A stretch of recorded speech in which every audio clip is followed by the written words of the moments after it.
Sorry, baby. I forgot to turn off the TV.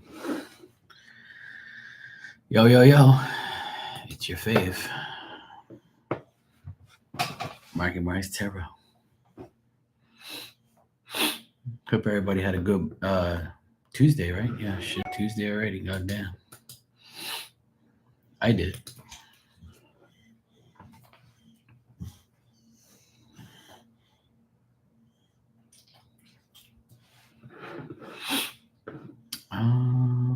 What was I gonna do? Oh shit. I forgot. Damn it. I was supposed to go on I was supposed to go on a Firefox browser because I don't want the Chrome browser to crash, but we can still test it to see if it'll crash or not. That way I can get full confirmation because since I've been using the Firefox browser, I ain't had no problems. But we'll see. I ain't really had no crashing issues since I had the computer. It just crashed when I was on someone else's live, so it's all good. We'll be all right. We be good. And if not, I will. Fucking deal with it. Don't be rude, Mark. Don't be rude. Just don't talk to me. Just don't talk to me.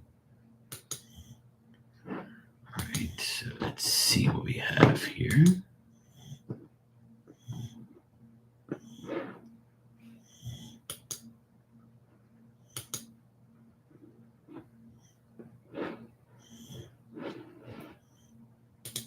Okay. Okay.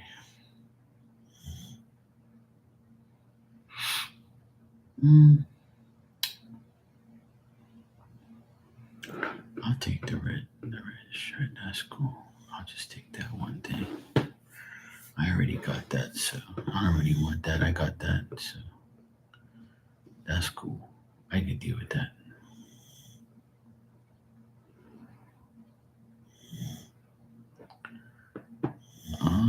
I don't really want no trash anyway. And I already have those, right? So I don't really want no. Yo, yo, yo, turn it down back there, yeah? Damn dog.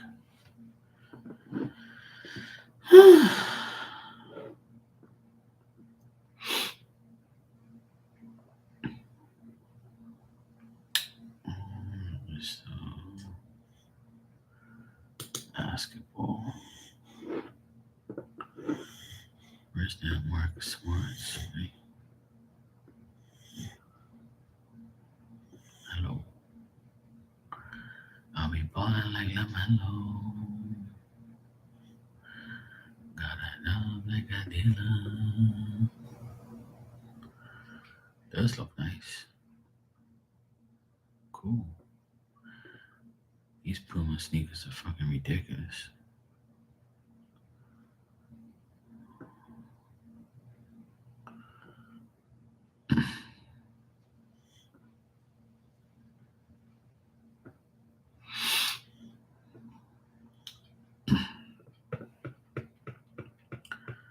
I wonder if there was like Marcus Smart sneakers anymore. Let me see something.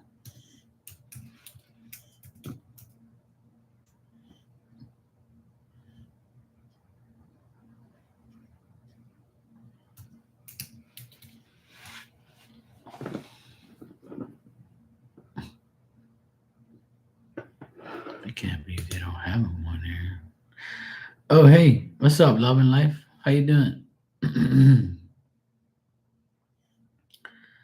What's crack a lacking?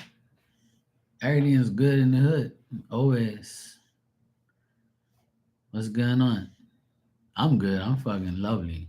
Everything's great. You know that saying, well, my mom says it. She says, you're gonna if you do dumb shit, you're gonna pay here before you go. And if you don't pay for your sins here, you know already where you're going. Those things actually pan out. I start to see it every day in my life. I'm not one to like wish people karma, but when they get karma, I kind of just sit back and say, my mom was right. You know what I'm saying? No shit. Hello, Maria. How are you doing, darling? Yeah, mom's always right. She tells me all the time, don't worry about anybody.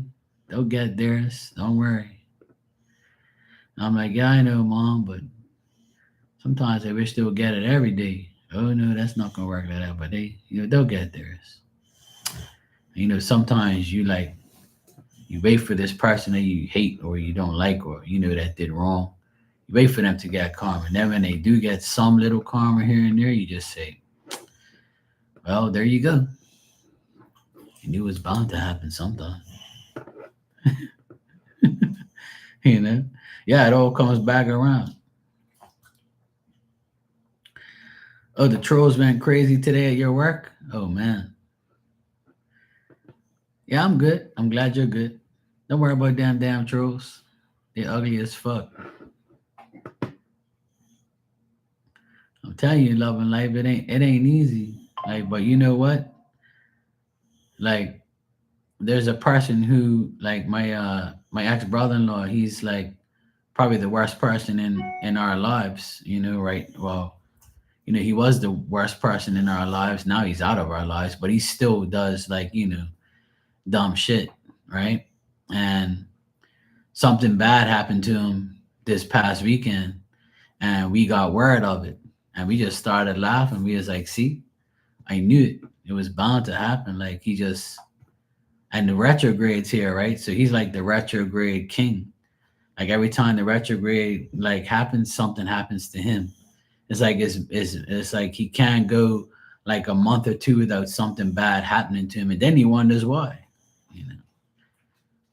So we were like, wow, that's crazy. Like how he got karma already. Like him, goddamn makes no fucking time. You know. And I was like, I told my sister, I said, see, I tell you, all you gotta do is sit back and watch him flop his own life, and you just leave it alone, let everything, pan out on his own. Because a lot of stupid people in this world, they create their own karma. They actually create it because they're so dumb that they do dumb shit, and they think that nah, nothing's gonna happen to me. And yeah, bang, then shit happens to you, and then you're like, oh fuck, I'm not invincible. So like everybody's got trolls in their family.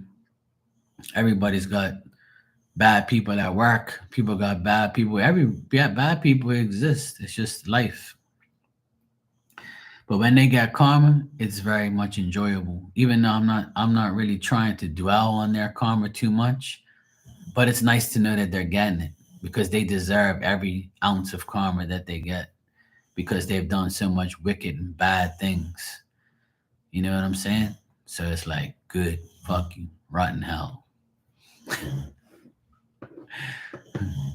So, you know, it's nice to hear like sometimes that, people are getting karma and they deserve it. Like, so I'm glad to hear that he got some karma. But there's more to come. And some people wish death on him, but I don't. I said I wish that he stays alive. So that way he keeps getting more karma and suffers more. Cheers to all the people who deserve karma.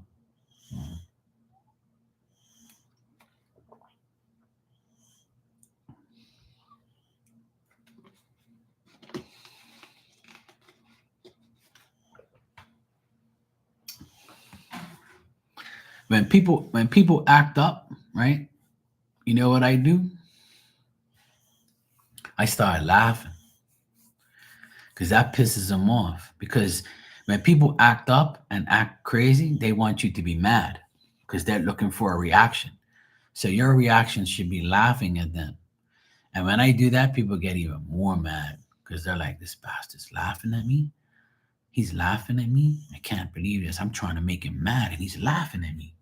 Like he's making fun of me and I'm trying to make him mad. I'm trying to be a asshole and a bitch and they're not biting. They're not like saying anything. You know?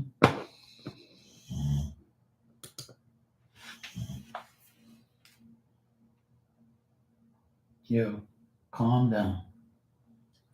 You're snoring extra loud, yeah? Trying to work here, yeah?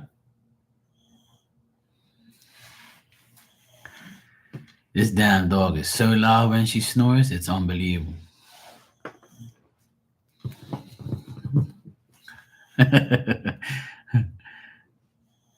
Cheers, love and life. Right back at you.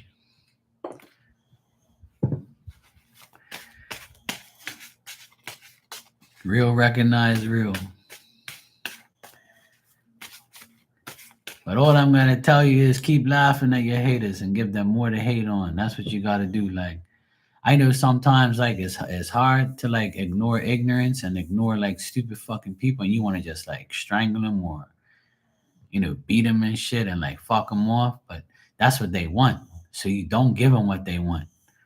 You got to give them like their own type of treatment, but in a reverse psychology way. So like for the past 2 years, my ex brother in law, he's tried to like make me go at him by him lying on me and saying shit about me, talking shit about me, saying this, saying that. And I just like, I ignore him. And everybody's like, I can't believe you've been ignoring him. You ain't slapped him yet. And I said, for what? So I can get a bad reputation for violence? Like, I'm a businessman, bro.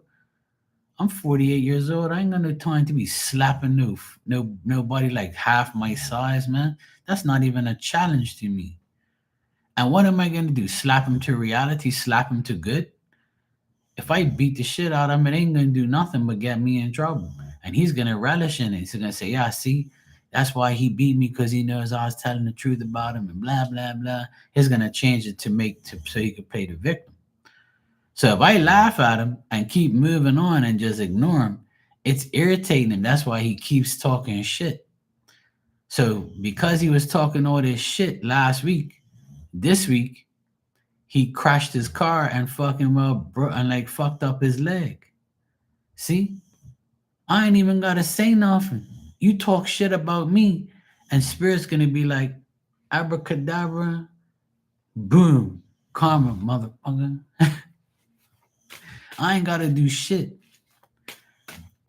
What you don't see and hear, God does. That's why I just leave it all in their hands. They'll hook you up. They'll make everything right. All you gotta do is just, laugh and just keep quiet and don't say nothing to them. Let them talk. And then when they get karma, bang. You just say, see, I ain't even have to touch you.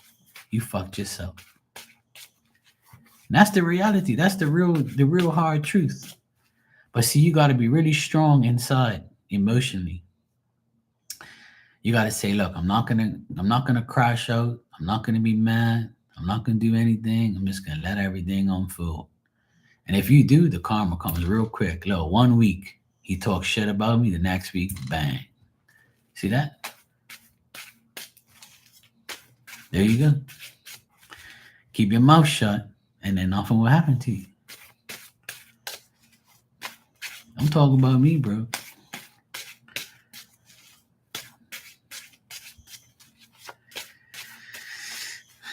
All right, Maria, I got your donation. Thanks. And you said you just wanted a daily check on you and Walter a general. All right, cool.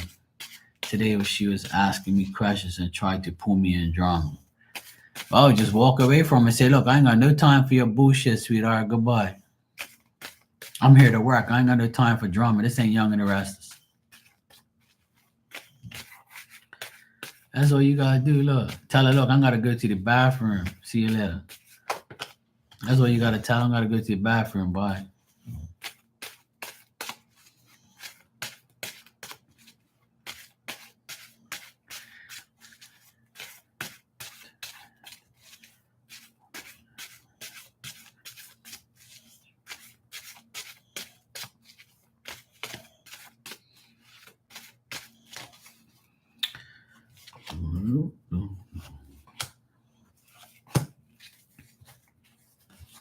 Okay.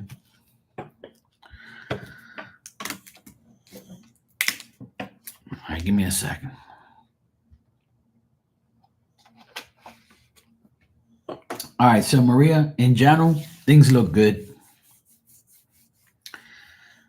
Walter understands and knows that you're the only woman in his life that he wants. He looks at you as the Empress, and when I get the Empress, that means that you are the only one that he wants. It's the Empress is above the Queen. It's above anything, right? It's the girlfriend. It's the woman of his life, the woman that he's with, the woman he has action with, the woman he wants to progress with. So he looks at you as, his Empress, his Queen, his beyond Queen. So that's not gonna change. It ain't changed all this time.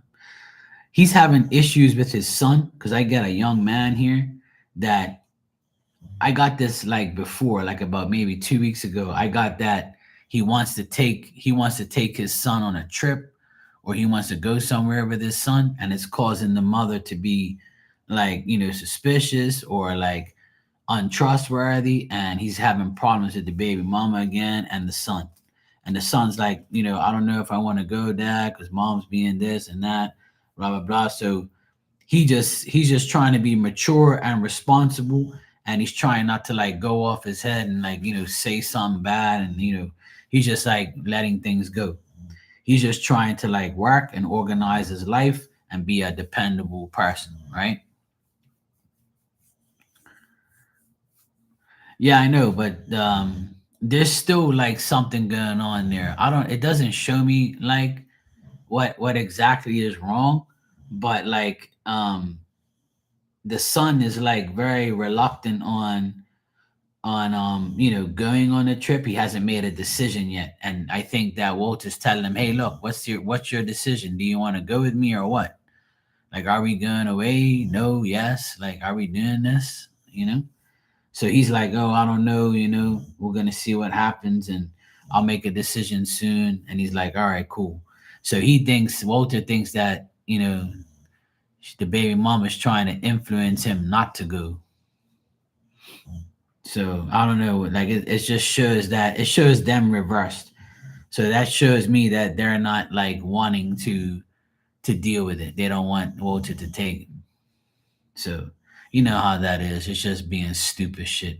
A lot of women hold their children back from going with like their man, with their baby daddy, because they want to get back at them for not being with them, and they use the child to their advantage, which happens many times, and vice versa.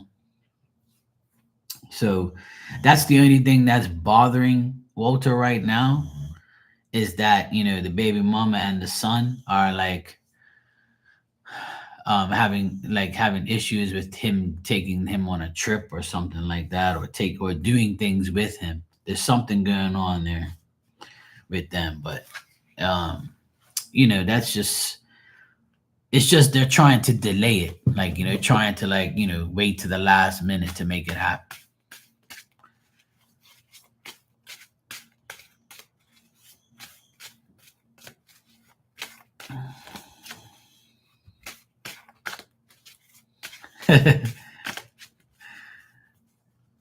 Hey Burger, what's up? You all right? Calm down, Tiger. Yeah, I think that Walter and his son are doing okay. They're fine with each other. It's just that there's like some family agreement disagreements, and like he's not happy that the mother and father aren't together, and he's like happy that they can't work things out, or they argue, or like I said this, I said that, you said this, you said that, that type of dumb shit. And she might have like a sister that's influencing her decision. Like one of his aunties might be saying, look, just like go or whatever, or, what's the problem? And then they're like arguing amongst themselves. It's like family disagreements. It's like family shit going on. And if he's going to like a new school or something like that after the summer, then she's saying, oh, he's going to another school. He starts a new school year at a different place, so he can't go away on this summer trip with you because it's going to hold him back from getting prepared for school's more important, blah blah blah blah, all that type of bullshit. That's what I'm getting in the cards. But it looks like she's got like her sister's influencing like her decisions and like making things worse. Yeah, Maria, I had a good day. All is good. How about you? You're good? That's good. But yeah, that's just like it's just family bullshit. It's nothing to do with you. It's just like, they're trying to like, aggravate him because they look it looks like they don't want him to take the son in a certain period of time that he has off or something like that due to like school or some bullshit. So he might tell you about it, or he might just like be like, I don't know what more to do.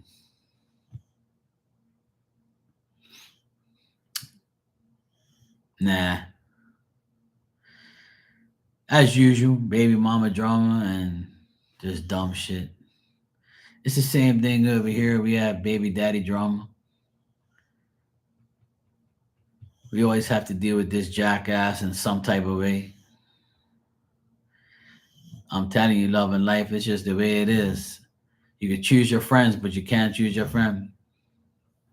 Your family's gonna be your family, but you could choose not to speak to him and to disown him, like I do. I don't give a fuck about half of my family. They can all rot in hell all I care. But you're welcome, Maria. No problem, sweetheart. I don't see nothing bad between you and Walter. There's still love, still good. Everything's good. He still looks at you as the empress. That showed up a few times, so that's good. I love them when they sleep. I love most people when they sleep. But I don't even love them at all sometimes. I love my mom, my dad, my youngest sister, all my nephews, and my dog, and that's pretty much the only people I really love a lot and more than anybody. My other two siblings, I could care less about them. They can go F themselves. I really don't care. They don't do anything for me. They don't do anything for their parents. They don't care. They're just two stuck up, selfish fucks that I don't really care about. I barely speak to him. When I see him, I'll say hi or hello, and that's it. I don't really give a shit. They don't mean nothing to me. Long as my nephews speak to me, then I'm good. I'm happy. As they've gotten older, I see less of them because they got their life. But when they were younger, I was with them all the time. That's why they're good. They're good boys. They're like their uncle. But that's the only thing that matters to me. Everybody has bad family situations. It's the way it is. I have a lot of cousins that are morons and dumbasses and don't care, and they treat people like shit. They don't really give a shit about me. I have cousins. I know that are my cousins, and they don't even associate me. They could care less. They don't really care, and I don't care about them either because they ain't none of my company. I like majority of you guys more than some of my family members, and I don't even know you guys really in person. But I'd rather be on here than talk to some of them. That's for sure. So you can consider yourselves, lucky. That's all. Have a good man like me around. Oh shit. Well, we all have it, man. We all have family issues. It's just life. Can't do nothing really about it, but just ignore the bad ones and move on. As long as I don't live with them, then I'm good. And as long as I don't see them more than once or twice a year, then I'm even happier. Because the only time I really see my whole family is Christmas. That's it. Maybe Easter if everybody's here. If everybody's on the island and everybody's here, we'll all see each other on Easter because my parents like to get everybody together on Easter and Christmas. But some Easters they go away because school's out and it's a holiday and they'll go. And I'll be like, good, get the fuck out of here. So I don't have to see you. And I'm hoping that Christmas becomes the same. But anyway, yeah, I won't be that lucky not to see him at all. But when they come here to visit my sister, because they're cool with my sister, but they're not cool with me. So I don't really pay them no mind.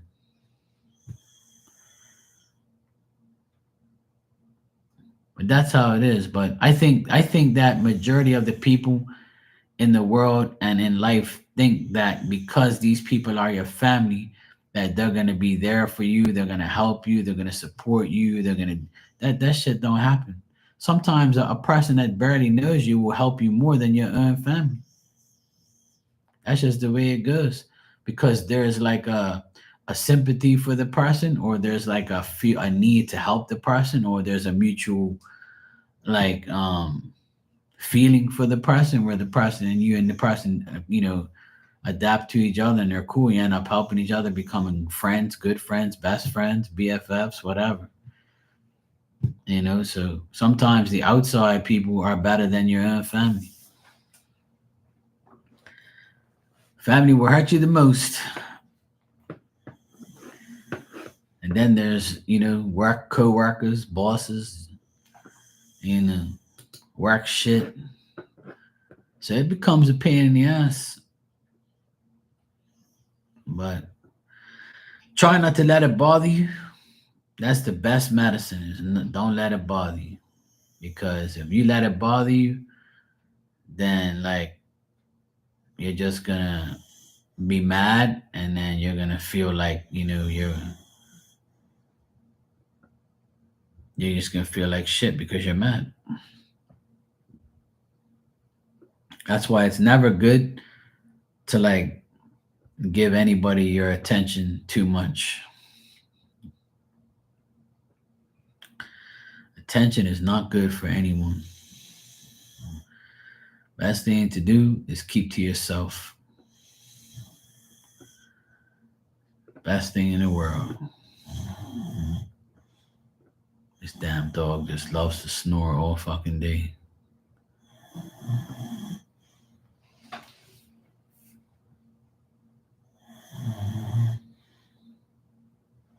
I never seen a dog that snores so much in my life. Unreal. You hear? Hmm.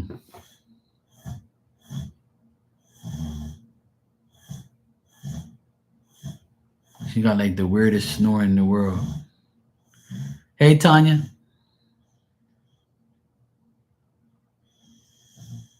she's something else.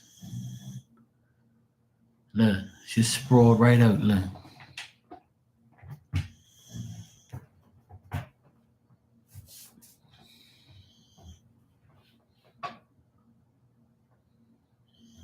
look, her back legs are moving. Her back legs are moving. She's snoring. She's hanging over her bed.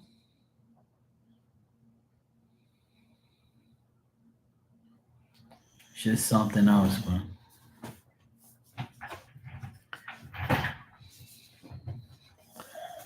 I'm probably gonna wake her up now. Good.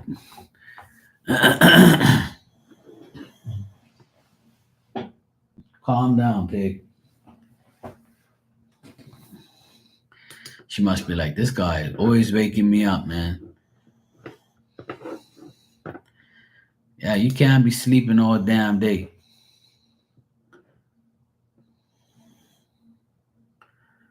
You're a damn nuisance. You know you're a nuisance?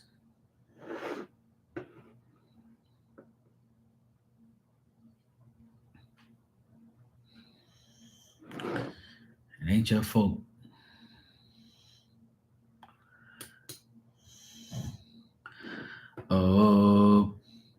Ain't your fault. See, look, there she goes again.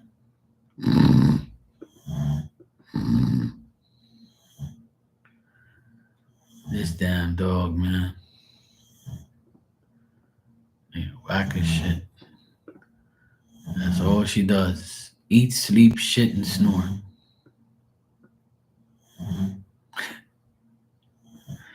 I can wake her up and she'll go right back to sleep and snore like immediately. Like within 2 minutes, back to snoring again. Literally. She'll go like this and she'll go right again. Man. Boom.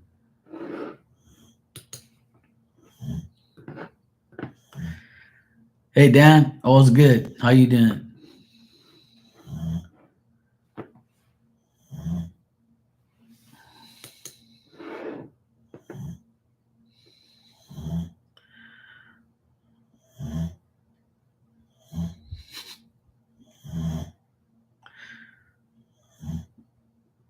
Fucking dog.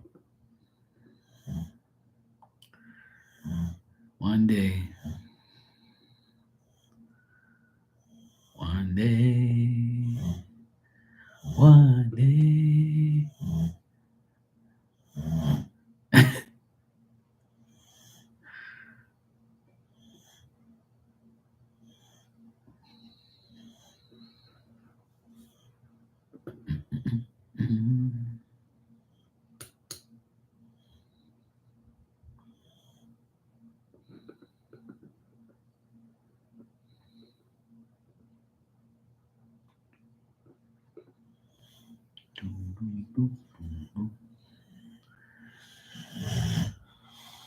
There she goes again.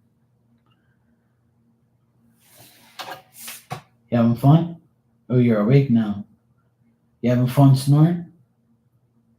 You know you got these people listening to you, yeah? You have no shame. No shame in your game. It's okay though. You're home. Fuck it. Go ahead. Snore all you want. I don't care. It's cool. I'm not reading nobody right now.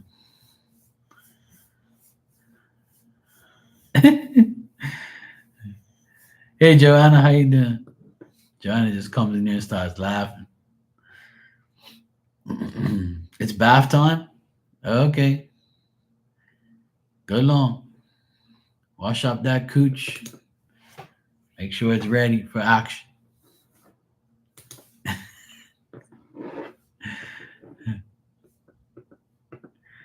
I just took a nice shower just now. I'm good to go. I'm nice and clean.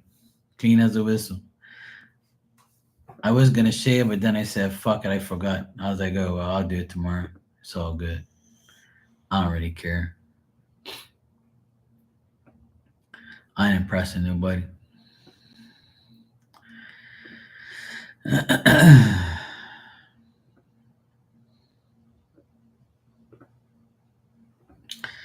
I'm just surfing the web looking at some stuff. Regular shit as usual.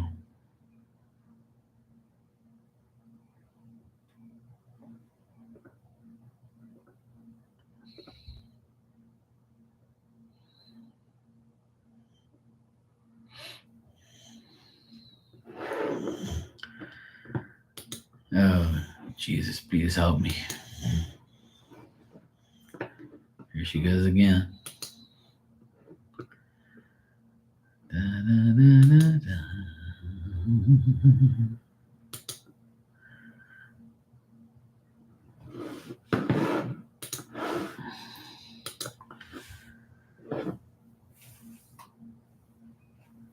Yeah, there you go. The widows group is having an officer talk to us about safety, so I want to look my best. Isn't that funny? Nah, that's cool. You know, all you widows are gonna be acting like widows while he's talking to you. It's okay. I won't tell. And you're probably, and you of all people, you're probably gonna think about getting handcuffed because you said you like being tied up anyway. So he's probably gonna like if you end up seeing if he comes in his uniform, you're all in trouble. It's gonna get hot in there. Take off all your clothes.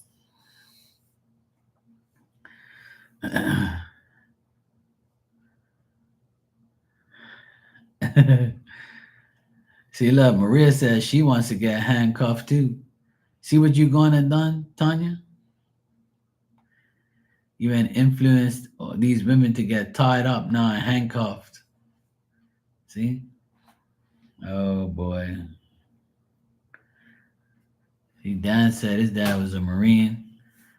I'm closing my eyes now. I'm gonna close my eyes and not think these dirty thoughts. Why, Jesus?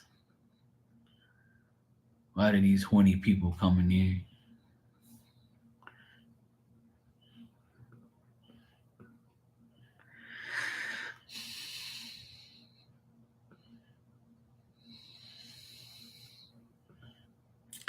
You're a bunch of horn dogs. You're so horny.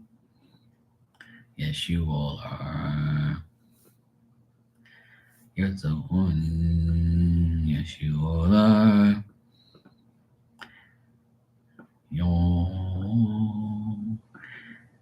Yo, it's got dirty minds.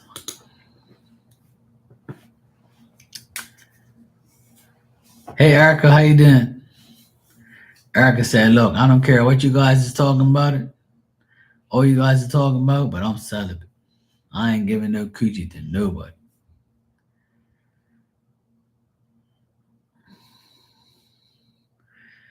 Everyone's sex excited. Yep. Yes, you better be a good girl and listen to the safety class. And then, towards the end, when he says he's going to finish things up, then you can start thinking the sexual thoughts about getting handcuffed. Yeah. He's probably going to tell you how to take down, somebody, or use mace or pepper spray or something. And then knowing you guys, if all you widows are probably so sex excited when you see him, you're gonna end up using the pepper spray on him, knocking his ass out and taking his D. I see it. I mean, actually, let me not give you damn people no ideas. Yeah, Erica, sure. If not, I'm just gonna talk shit.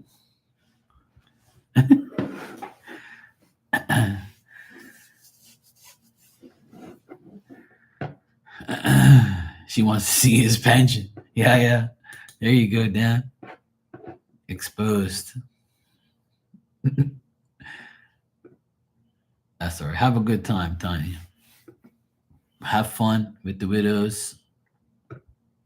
You all deserve to see, a man, a male police officer that makes your fantasies come true. Hey, why not? I ain't judging. Hey, if I was a widow, I want to see that shit too. I'd be like, oh, dang. Mm-hmm.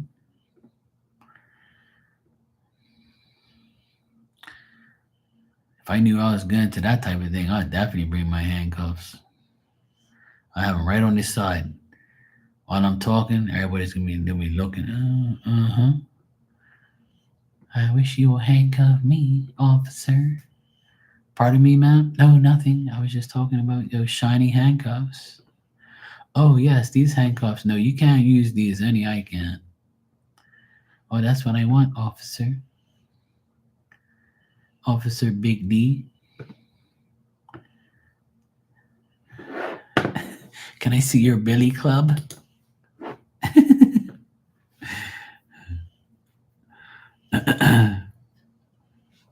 Yeah, there you go.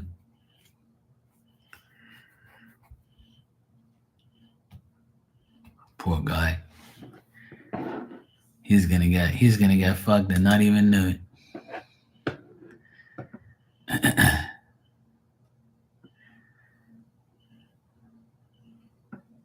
He ain't even gonna know it. Oh boy.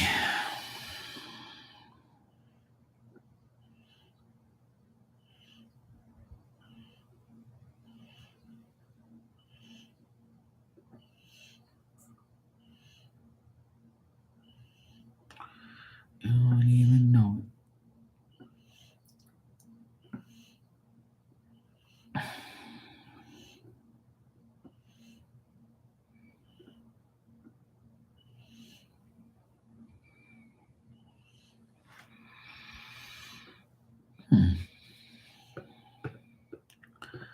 Let me see if these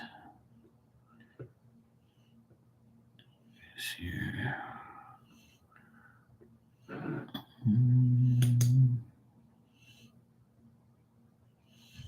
mm,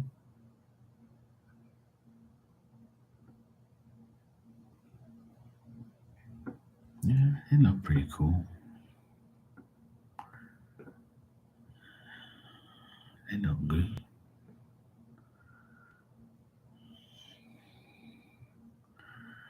Kind of don't really like that too much, but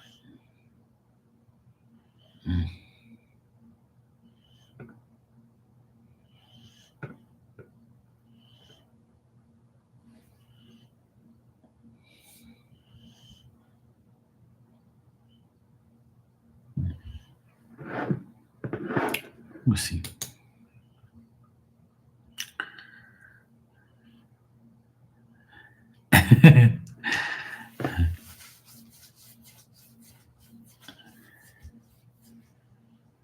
Yeah, Erica. I said, yeah, sure, no problem. It's all good. I'm ready when you are. I'm just looking at some stuff here online. Looking at some stuff that I don't need. I'm always looking at things I don't need. I look at things I want every day. I know.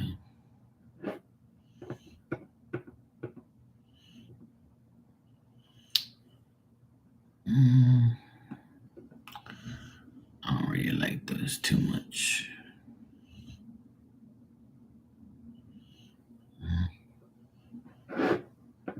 Nah, nah, I don't like that.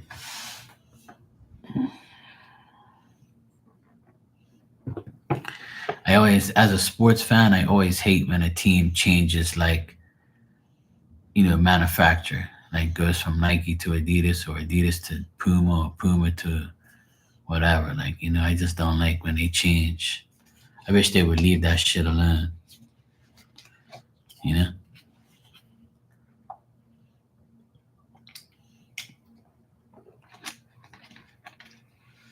But it's always about money.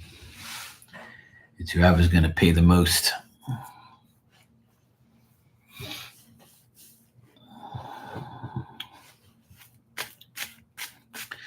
Yeah, I wear champion shorts and champion uh sweatpants. That's the only sweatpants I wear pretty much all the time is champion. Champion and Adidas and Nike. Those are the three brands I wear majority of the time. I don't really like Puma stuff, but all the Portugal national team jerseys and shirts are all Puma now. And I can't stand Puma. I never liked it. So I bought one of the jerseys. It's nice, but I don't have much Puma stuff. So Puma is going to probably be with Portugal for at least 3 to 4 years or more. I don't know. They signed like a 3, 4 year contract. I wish they signed with Champion. That would be nice. But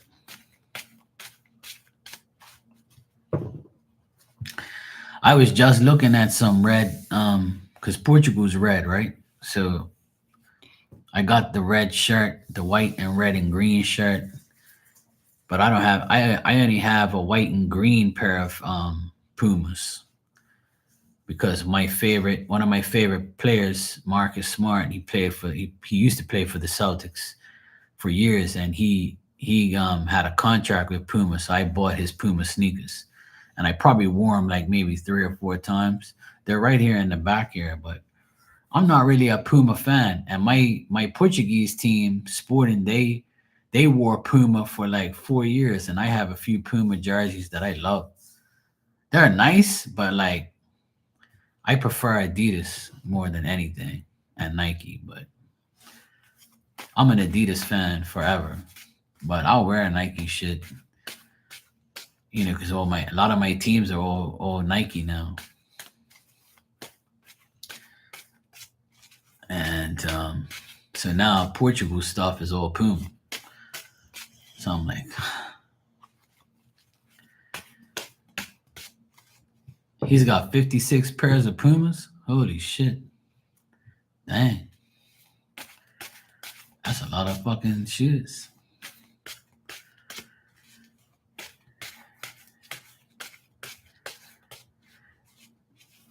Yeah, 13. I'm size 11, 10 and a half, 11 sometimes. Oh, it depends. But I usually wear 10 and a half, 11 sometimes. So it depends on the sneaker. If I was size 13, I'd buy them all from you. But I don't even know anybody that's size 13. Shit. My nephew, he's the same size as me, 10 and a half, 11.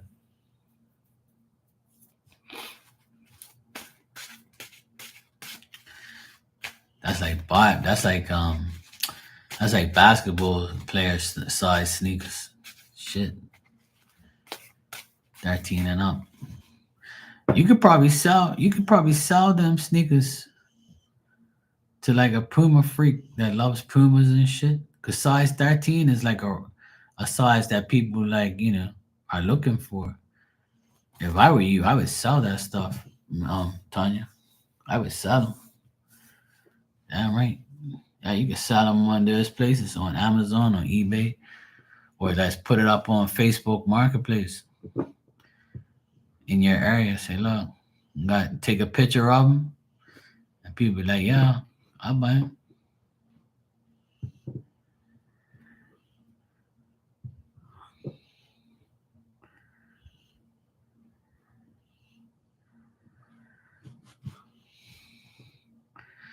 Yeah, I understand. Or just keep them until you can sell them. That's all.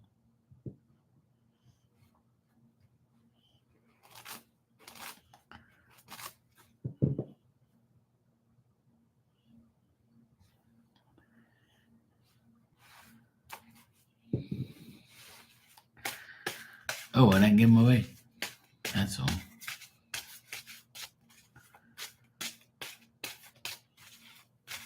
Somebody can use them. All right.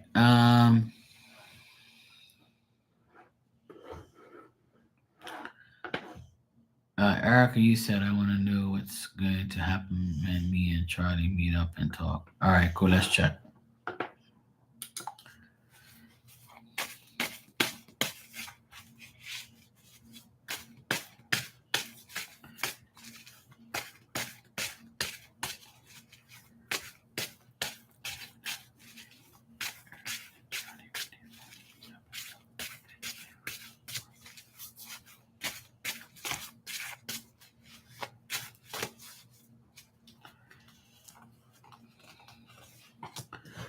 Yeah, do whatever you want, Tanya. Whatever you feel is best. You know,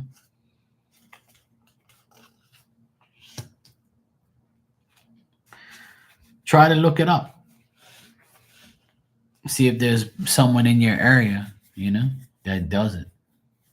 That's the only thing you can really do. Or you can give them to like one of the Salvation Army places, or like a place that like accepts things and then sells them to like people, like how we have here. Like there's a Muslim place that I give stuff to, and they take it and they sell it and make money. Like so that way they maintain their area and their religion and stuff like that. Like the building that they're in pays the bill. Like,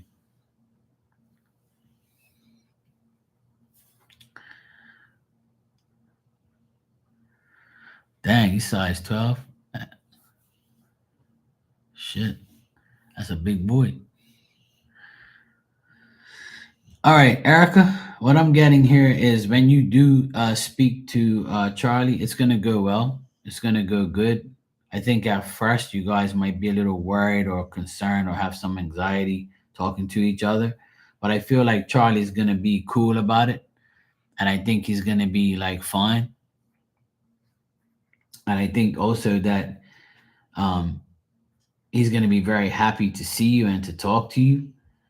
I got the nine of cups at the very end here, so that tells me it's going to be like a successful talk, a successful gathering. You and him will be talking about good things, and it's gonna be fun. You're gonna talk about some difficult situations and solve the issues and the problems or answer the questions that you guys have been meaning to ask each other and talk about it. Um,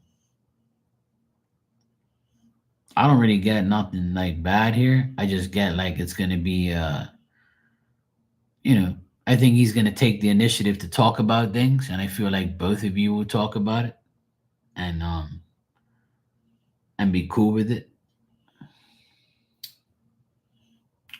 So it looks like it's going to be a productive conversation, a good conversation, and it looks like he's going to be, someone that is going to tell you about his experiences, and he's going to be smart about the way he says things, and he's going to say certain things that will, make you feel more at ease, I guess. But I still feel like even though after you talk to him, I still feel like you'll feel a bit better because you're not feeling too great about him now. So, yeah.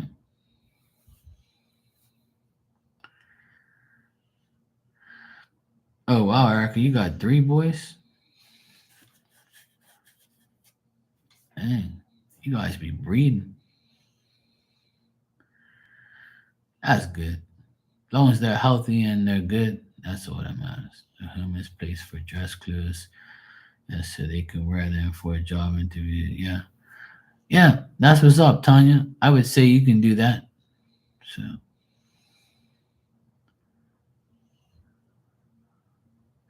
yeah, a lot of breeding going on. You got a daughter and three boys? Holy shit. Dang. That's a lot of breeding. That's a lot of pushing out babies. But you ain't got my friend Rudy that comes in there. She's got seven kids. I think she got six or seven. I can't remember. I think it's six or seven kids she's got. I'm like, what the fuck, woman? You push out all them damn kids? Oh, hell no. Four kids in your 20s? Fuck. That's crazy. My mom had four kids. Well, my mom had four. I have a brother and two. My mom had two boys, two girls. Yeah, I don't blame you. I'd be done too. Fuck that. That poor coochie is seeing a lot of action. But yeah, my friend Rudy that comes in here, I think she's got six kids or seven. I can't remember. Maria's in here. She's got four boys too. Oh, she's got four boys. She got four kids too. And she said the last one was a oopsie. Nah, they're all blessings. Yeah, they're all blessings. I don't really consider like a child a oopsie or a mistake or anything like that. But kids are a blessing, to me. But anyway, getting back to you and Charlie, I feel like it's going to be a very productive gathering. I think you guys are going to talk a lot more and say a lot more to each other. And I feel like it'll go well at the end, Erica. I think it'll go very well at the end because I got the nine of cups as the final card. So that means that it'll be, a successful communication, successful meeting. You and him talking about things and being okay. Your sister has four kids. Last one at 31. Shit. Yeah, both my sisters and my brother have two boys each. So I have six nephews and I don't have any kids. All I got is this piece of bacon behind me. I'm a pet dad. I'm like a second father to all my nephews, though. You know,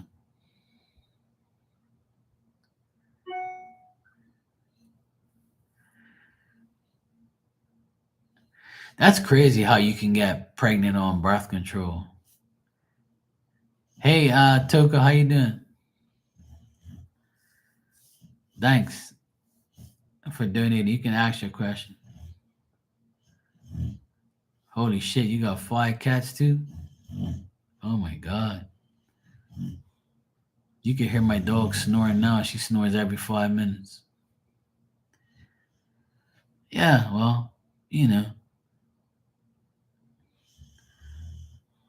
that's what happened to a lot of people. They'll be on birth control, or like you think you're fixed, and then I'm telling you, right, like I'm gonna tell you something. Like, I feel like most people, when they have a child and they know that they wasn't supposed to have the child, or it just happened and they don't know why, like, it's because God wants you to have 'em. Yeah, your path is gonna be your path. You can't stop your path. Birth control can't stop your path.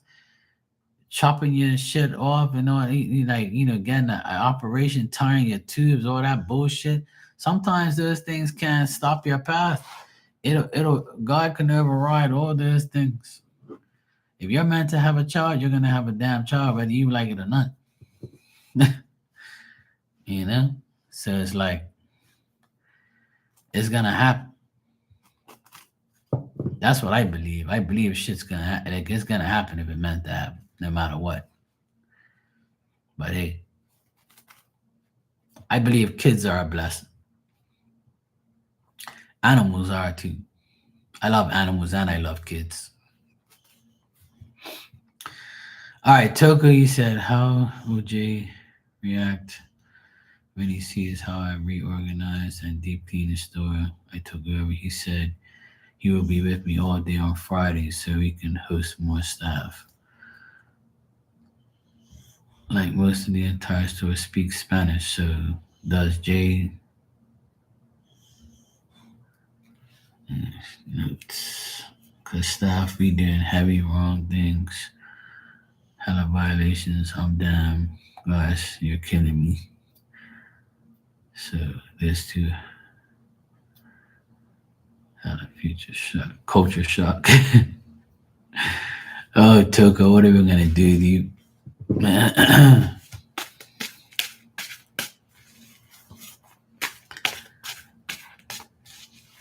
Yeah, Erica, that's cool. You know, as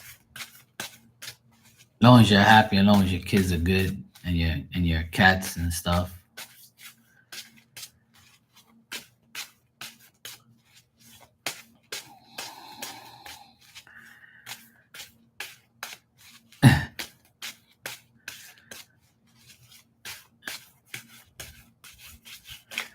I love dogs more than cats, but I've had a lot of cats in my life because my mom's like the cat lady. But we have a cat here that always comes up to me. I feed him. He's like a stray cat, but he's so cool. He's so cute. And my mom has a pet bird now. This bird comes over to her porch and she feeds the bird, and the bird's all cool. Like, this shit's funny as shit. I'm like, this fucking bird around here. But I love dogs. I had a pit bull for 15 years, and then he passed away of old age, and just like, he was all messed up. He had a blood clot in his leg. And then I had like another dog, but I had a female dog, a pit bull, and I gave it to my friend, and he wanted it. So I gave it to him. And he had her for like maybe, I don't know, 11 years, and then she passed away. Hey, Chloe, how you doing? Yeah, my first pit was probably my still my favorite and best dog I ever had.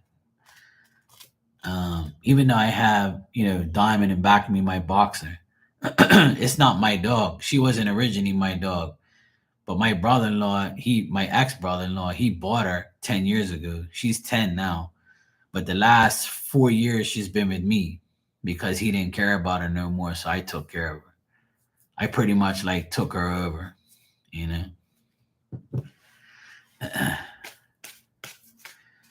yeah, Pits are probably my favorite dog. But now that I have Diamond, my boxer behind me, I love her. I love her just as much. But I'm still more of a Pit person. Like I love my Pit. He was probably my favorite dog. He protected me a lot. I felt like invincible when I walked down the street with him. He was 75 pounds of solid muscle. Yeah, this is my dog here. Like,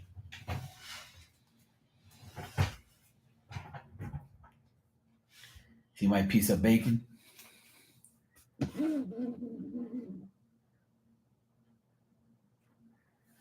You say hi to everybody, or you're saying fuck that, I'm sleeping? I'm telling everybody about you. I just told everybody that I love my Pit more than you, though. I'm teasing. I love you just as much, especially when you sleep. You're my pain in the ass. You're lucky I love you. Sometimes.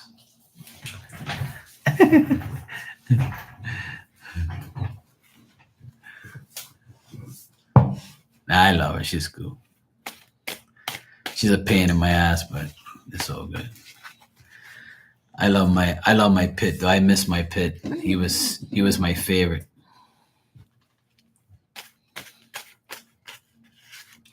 She's birds. Oh shit. That sounds like my old cat. He used to eat birds.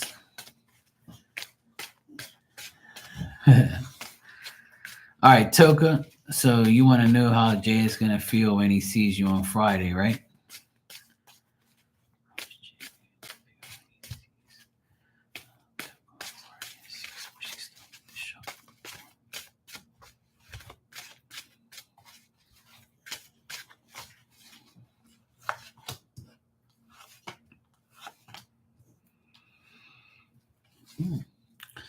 Well, he kind of like dreads the worst, you know, because he knows what's like you had to deal with it. So he's gonna be like worried and like concerned about how it's gonna feel about the changes of the store, you know. But when he gets there, he's gonna be like, "Oh shit, you really did a really good job. This is really good progress. You know, you put a lot of effort into this. You've reorganized things. This looks really great." He's gonna be really happy that when he sees the result. Um, and he's gonna feel like you reorganized and you readjusted everything and you made everything better, like you changed the whole thing. So he's gonna be very happy when he sees you, when he sees what you've done. But before he gets there, he's gonna feel like shit, man. I hope she did a good job, because if not, like I might have to put her in her place, like, you know what I mean. So he's dreading or feeling like the worst. But when he gets there, he's gonna be like, "Oh shit, look what you've done! Like I can depend on you." Like he's gonna look at you differently, like even better, like in a good way. He's gonna look at you as mature, responsible, reliable, someone who had patience and was very persistent and made it happen, and somebody who works, somebody he can depend on finally. So he's gonna like the fact that you've organized things and you've cleaned things and you made it look really good. So I got all good things here, Toka. Ain't got nothing bad. But he's initially thinking right now, like, I don't know, I hope she's done a good job, because I'll be fucking irritated if she's not done anything. But he's gonna be very happy when he sees what you've done on Friday. So I got all good cards here, nothing bad. The only thing I get bad is his like initial, like, feelings, like, what if she didn't do anything? What if like she can't handle this? Then it's gonna fall on me, because I'm the one who has confidence that she can do it. So he's kind of like doubting things right now. But when he gets there, he's gonna be like, "Oh, okay, I was wrong," or maybe my thoughts were just too. Maybe I didn't have enough confidence in you. Yeah, that's probably the case. Yeah.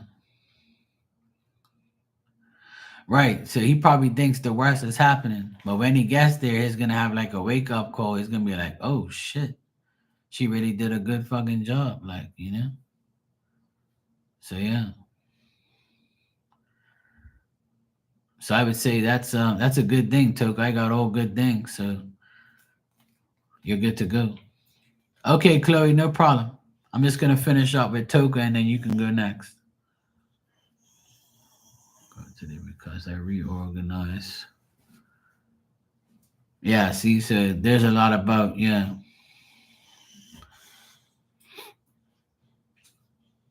Well, see, some that's what I'm saying. You just gotta put people in their place and just do the right thing. The main thing is Jay is gonna be happy. Who gives a fuck about what she thinks? You know what I'm saying? Because he put you in charge, right? So if he put you in charge and you're doing what you have to do, then all that matters is what he thinks about you, not what about her, what she thinks. You know? So maybe he's probably dreading the worst because you're taking charge, but when he gets there, he's gonna be like, "Oh dang, I like this. This looks good." Because I got all positive like outcomes.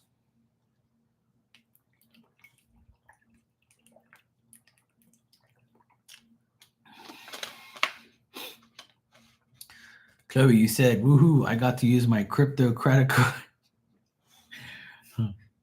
That's the first time I heard anybody say that.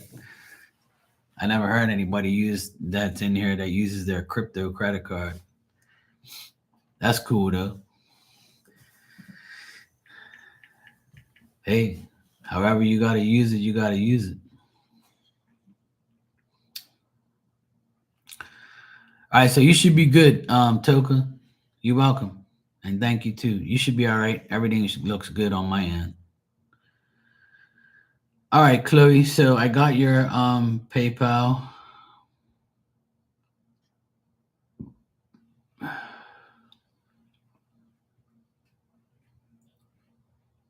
Oh, okay, cool.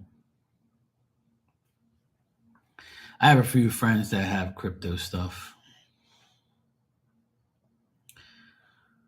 Okay, so you're asking me, is this separation permanent and am I doing the right thing?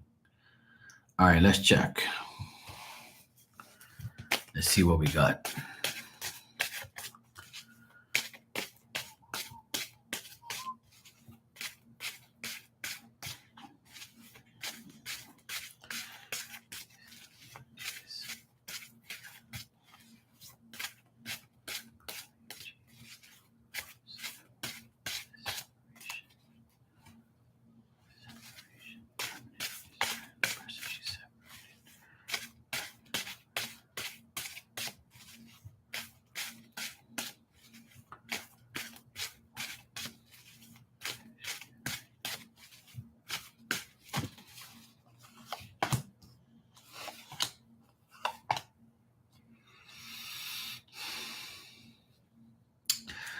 All right, what I'm getting is that I feel like you're doing the right thing in as far as you growing without this person, having more progress without the person you're separated with, having more money, having more time, putting in more effort into yourself because you're tired. You're tired of dealing with this person. So if you, because you're separated, it is the right thing as far as you personally, you know, where you can, the result of your efforts benefit you. And now you can reorganize yourself, your money, your success, your hard work, your progress, your ingenuity, your growth. All these things can happen now for you personally. Now, you might feel indecisive about proceeding or being reluctant about it because you might be worried about several things. You might worried about how the person is going to react and continue to react, gossip. You might have like some concerns and worries and stuff about that, you know? So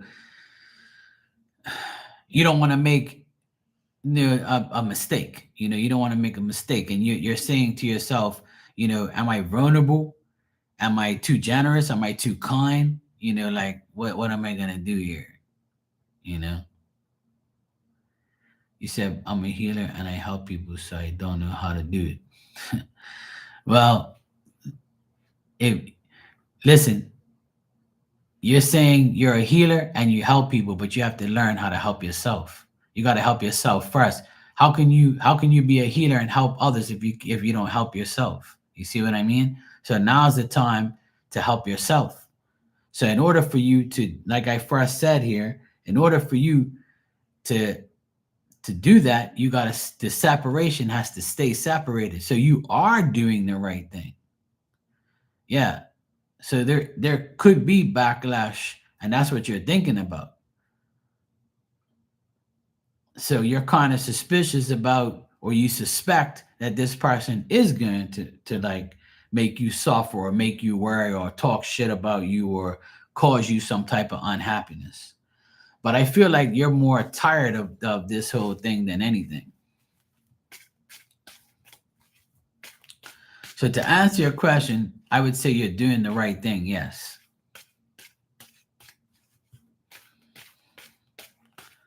Yeah, exactly. The only way that we can be healers and we can help people is if we help ourselves. But yes, so if they have a problem, they have to work on the problem. You can't fix everybody. Nobody is on this earth to fix everybody. That's impossible. I've already tried that. It don't work. I can't fix everybody. I've seen people try to fix people, but the only way you can be fixed is if you fix yourself, because some people can't take people's help. They have to help themselves. When all fails and you can't help, then they have to help themselves. It's just the way it is. Some people can be helped, some people can't. Yeah, exactly. Yeah. As I'm talking, you're saying like almost the same thing. Yeah. So I would say, like, you are doing the right thing. Um, the As far as like, is the separation permanent? I would say yes, it can be, but you have to make it permanent.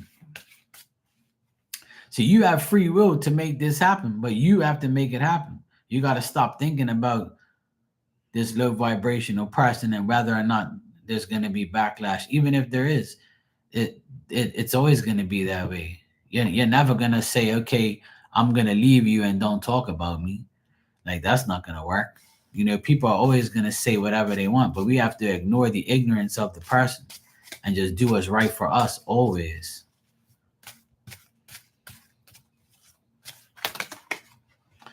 So the only way the separation can be permanent is if you make it permanent. Because if this person is not willing to separate and be permanent, separated permanently from you, then it's up to you to make it permanent.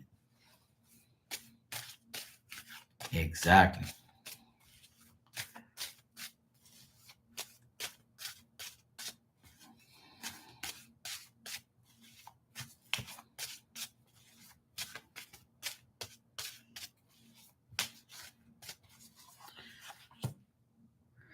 So the only way, like, what I'm getting is the only way it can be a permanent separation if debts are paid, or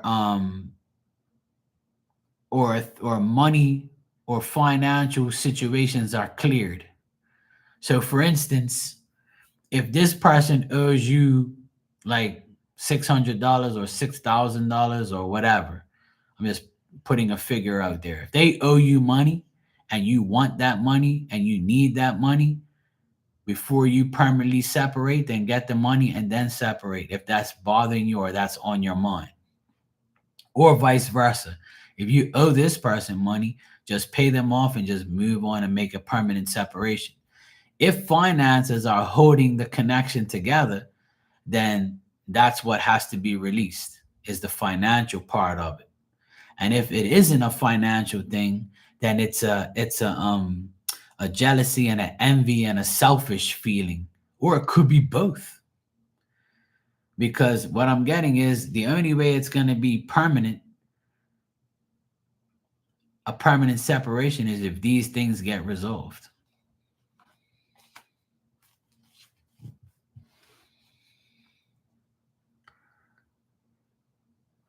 Oh, there you go. So if you're not looking to get any money back or compensation back from this situation, and you're ready to just let it go and go about your business, then I would say it's now up to you to make it permanent, because that's the only thing I see in the situation that will be permanent. Hey, Sally, I'm doing good. Yeah, sure you can. So, Chloe, I would say that the only way it's gonna stay, permanent is if you guys are dwelling on a financial situation. But if there is none, then it's pretty much done. And this person might be envious or jealous of you, or say selfish things to you to make you feel guilty. But if you're ready to move on, then it won't be permanent no more, because you're leaving, you're gone. So you have to pretty much do it for yourself. That's what I would say.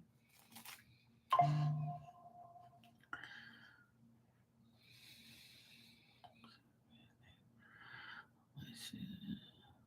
It was a friend. It was a friend of 20 years that we tried to date. Then I saw that they had a problem and it was scary. I tried to help. Now they went off radar because I called it out.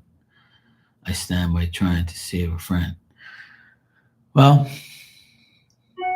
I'll tell you one thing. I had the same situation, like, happen to me, but not like, try to date, because they were like a male friend. So I wasn't dating them or anything like that, but they were my friend for years. And then they switched, and I said, "Look, you're fucking switching, bro. Like, what the fuck's your problem? Like, why are you being like this? Like, what's wrong with you? Like, you're my boy. We guys have been through all this bullshit. And now you wanna, like, act like you don't fucking know me because you got a woman in your life. You don't know me now. So when that woman's gone, or that woman leaves you or something like that, you think you're just gonna come back into my life and just, like, you chose her over me, bro? I'm knowing you like your whole life. I've never done that to you. So he chose this woman over me and ended our friendship because I told him about himself. You see what I'm saying? And then he ended up marrying this woman, and then she passed away a couple years later from a rare, like, disease or something she had. And then when he saw me after she passed away, I tried to give him my condolences and he ignored me. So I was like, fuck you too then. So comparing your story and mine, from knowing somebody for a long period of time, my late friend Sue used to say to me, people are in your life for a reason or a season. So if you can think about that for a minute, and say, you know what, that saying is true. So if people are in your life for 20 years and they're gone, they're gone. Try not to feel like you're obligated to hold on to that person because you've known them for so long, or you're trying to help them because they got a problem. They made their they made their decision. Whether or not it hurts or it doesn't hurt is up to you to take it the way you want to. But now that that person is not the person I'm talking about, now that they're not in my life is way better, because I ain't got to deal with their bullshit or their fake friendship that they portrayed. So I don't care, like, no more. To me, it don't matter. It's less a person I got to deal with. I don't give a fuck if I know them for 20 years, 30 years. You can be married for 20 years and then your husband or your wife cheats on you, and then that's it. It's done. So I believe that saying is true. People are in your life either to teach you a lesson, or they're there forever, or they're there for 5, 6, 7, 20, 30 years. It doesn't matter. If somebody leaves your life, or you get rid of somebody, it's definitely a blessing. because that's a person that you don't need in your life.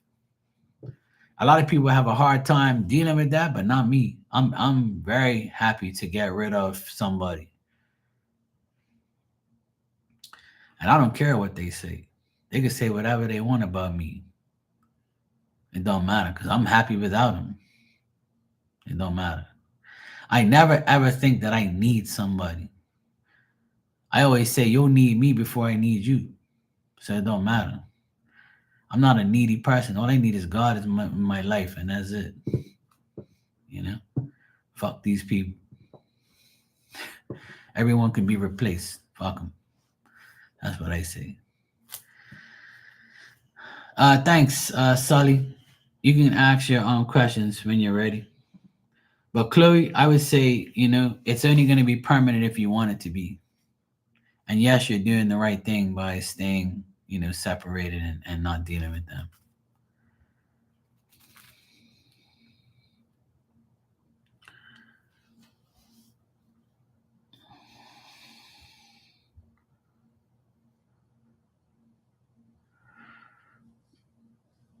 Yeah, exactly.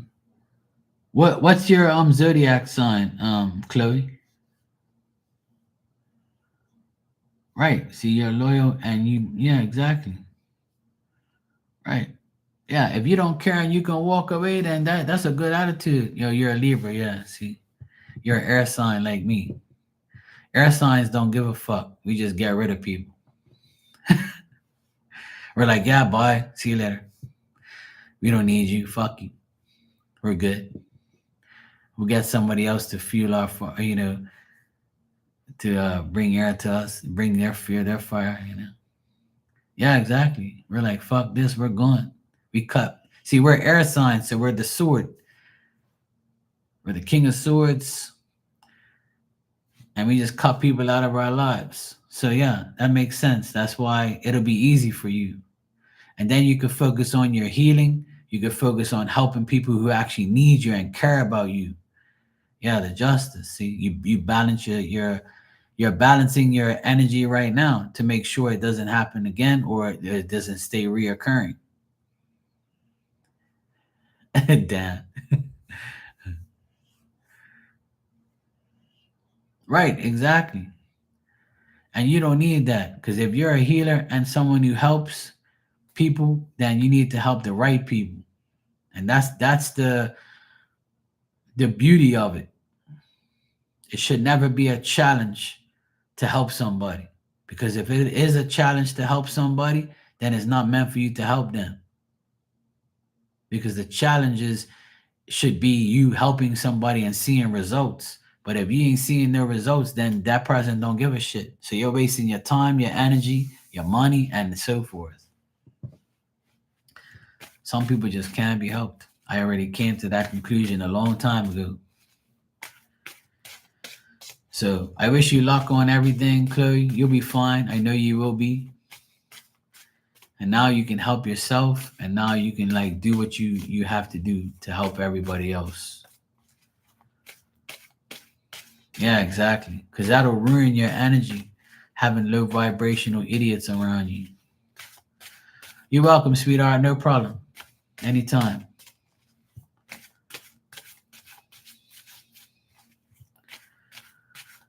All right, Sully, let me see what we got here. My guy keeps ghosting me, wondering why. Wow. If he's ghosting you, that means that he's up to no good. Let's find out what he's doing. Let's do some terror blackmail.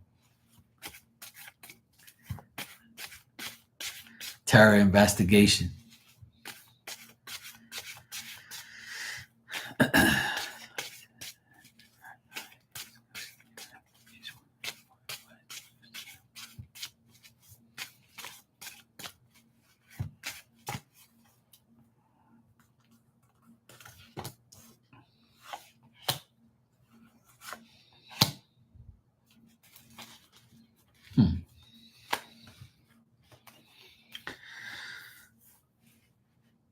Well, this person seems a bit tricky. This person seems like deceptive, and they're like slick, and they're capable of like swindling their way around things. I feel like this person is like doing um they're trying to get like money, and they're trying to like make money, and they're looking at all their opportunities, and they don't want to include you in their opportunities. It's like they have a plan, but their plans might fail, but they're not going to tell you anything about their plans. They just don't want you to know what they're doing. And it's something to do with making money, it's something to do with family, it's something to do with like family matters and feeling secure and not telling you about it.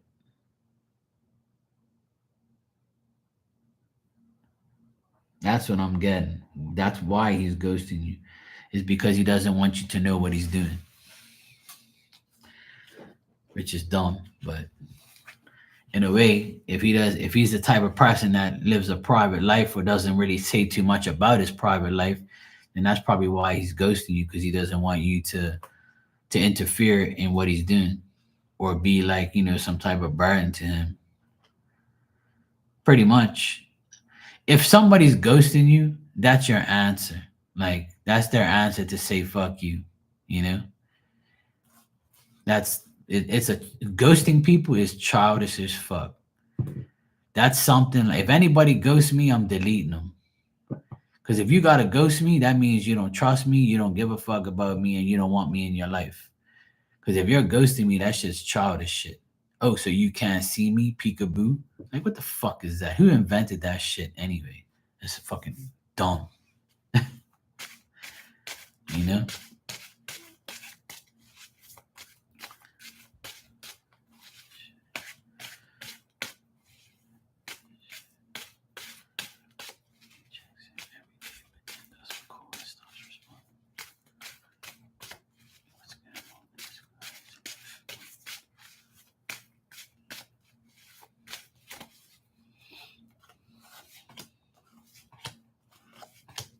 Hmm.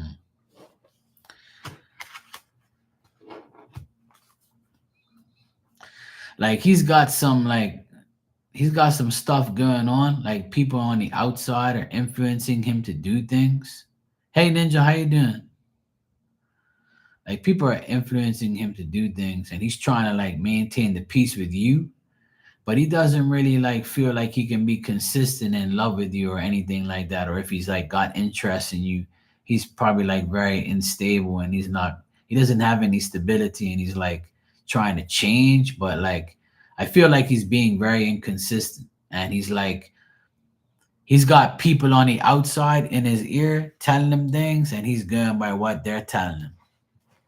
Like, he's not thinking for himself. Like, he's got like people influencing his decisions. So somebody might be telling him to ghost you. Look, ghost her. Make sure she don't know nothing, because this has to stay private, or we're gonna do this and make sure you don't say nothing to her. Yeah, because I got the Ace of Cups reversed, and that means that he's not going to give in to love. Like, he's not gonna like be in a relationship with you. He's gonna be inconsistent. He's not gonna like. He's gonna act like you're something, but then like pull away.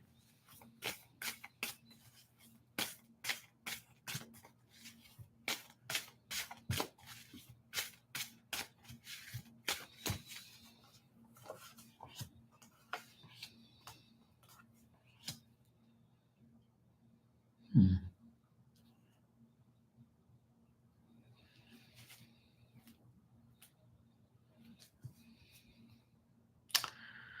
So you're asking me what's his real intentions? Well, this person that you're talking about, Nader's real intentions, I would say like his real intentions is like to to like to try and make adjustments, and to be like to do things, but he feels like you are suspicious of him. He feels like he can't trust you. He probably feels like you don't trust him, and he doesn't want to feel embarrassed, or he doesn't want to argue with you or anything like that. But I feel like this guy is ready to like self-destruct, you know? because he can't get what he wants. And I honestly feel by looking at these cards that he's like got something to do with maybe an ex, a baby mama, or he's still attached to another woman. So I think that he might be like dealing with another woman and then seeing how it goes, and then if it goes to shit, he'll probably like adapt to dealing with you. So he's trying to hold on to you, but also deal with this other chick at the same time to see if there's something left or what the deal is. Because I got two women here, you and somebody else. So he's trying to see whether or not this is the right thing to do. And he's also trying to see if you're going to self-destruct and say, hey, yo, what the fuck's your problem? Like, why are you ghosting me, you fucking ass? Like he wants you to he wants to see how if you're going to overreact or you're going to like go at him and tell him, what the fuck's going on. Like that's what he's thinking. Like that's his intentions is to see how long he can prolong things before he sorts his shit out.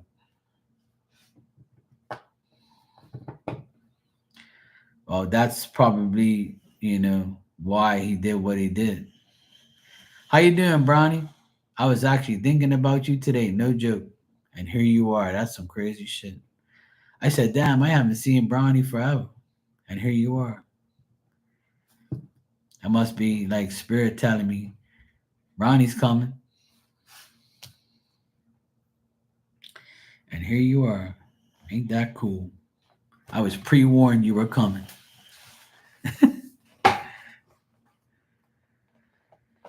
So yeah, if you already did that and you felt embarrassed about it, then that's what I got here, And that's probably why he's like trying to deal with this other woman because of what you did. So that makes more sense now,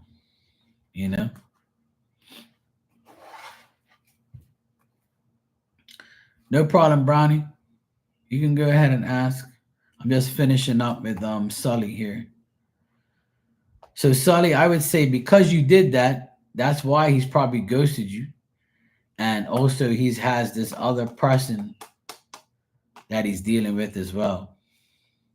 But there's no like love life for him. He doesn't seem like the person that wants to get into a love relationship with anybody. Even though he's doing what he's doing to you, right? He's still dealing with this other person, this other woman, but he still doesn't want like a relationship with either of you. And it's because probably he's fucking weird,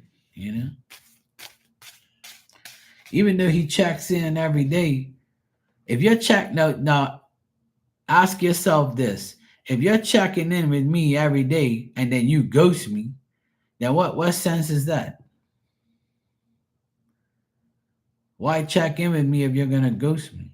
That don't make no sense. That just basically says, yeah, while I ghost you, I can talk to this other person without you knowing I'm online.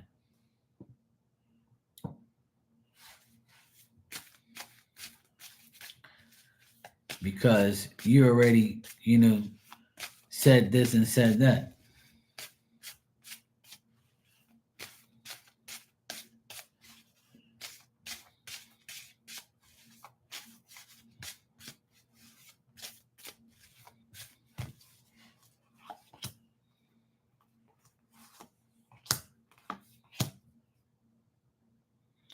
I still feel like Nader wants to be with you, but he knows how you are.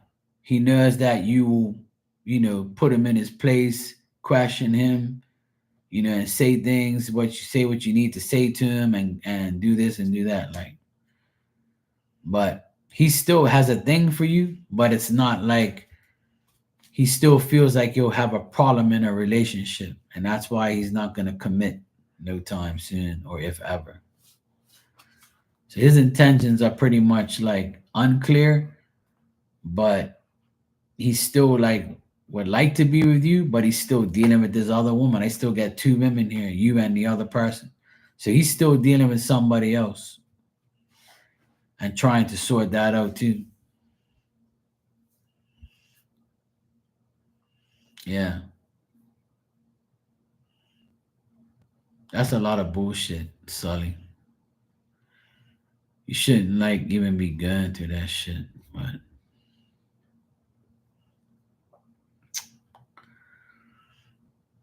But that's what I'm getting though. I know it's confusing and I know it's weird, but I still think that this guy, likes you and wants to be with you. It's just that he has to get his shit straight. Because the cars just now, his intentions is to be with you, but he still has an issue with someone else.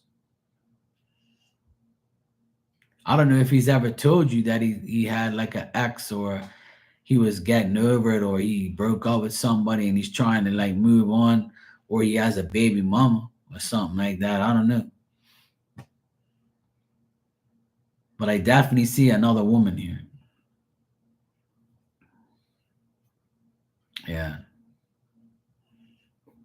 Yeah. So I feel like there's somebody else, but he's not in a relationship with them, and he's not like, you know, he's trying to detach from the situation, but also hold on to you at the same time. That's why he's being weird, because he doesn't want to tell you that. Because if he tells you that, you're probably gonna tell him fuck off and go to her. You know what I'm saying? So if you want my advice, I would say like, let him. I would say don't do much. Just like let him make the effort. See if he comes through. And when you do see him in person, face to face, tell him, hey, look, you better be honest with me right now. Like, what the fuck's the deal? Because if not, I'm done with you. That's my advice to you. Don't do no texting and no email and no phone calls. See him face to face so you can get a reaction out of him. And say, look, what's the deal? You're ghosting me. You're bullshitting. You said you want to meet my family. What the fuck's wrong with you? It's either you're gonna step up now or don't step up at all. Goodbye. That's what I would say to him if I were you. All right, Maria. Good night, sweetheart. Take care. You too. Have a great day. I'll be here tomorrow, most likely.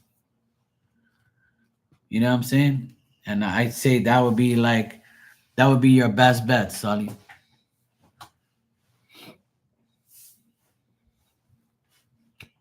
I know, Bronny. I'm just finishing up with Sully. Why are you an impatient Bronny? I miss you, Bronny. What you been doing? Nah, I'm just teasing. I'm finished now.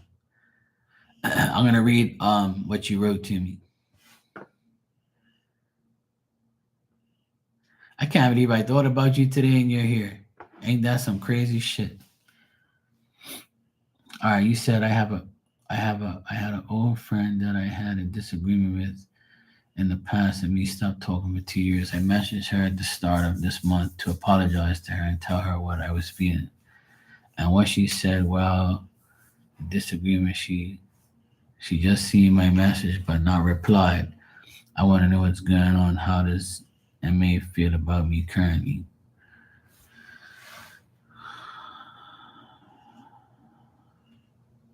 You're welcome, Sully. And thank you too. I appreciate it.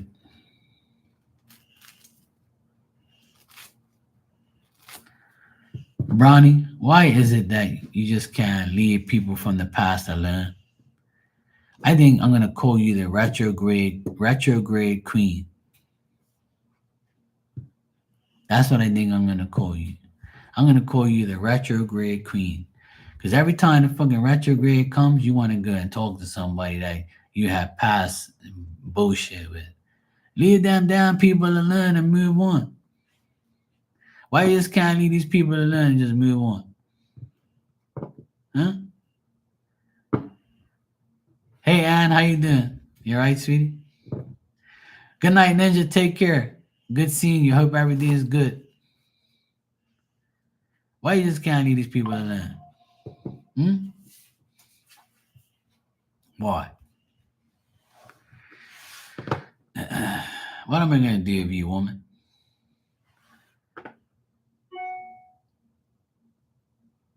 All right, let me see how she feels about you. All right, Sally. All right, Brody.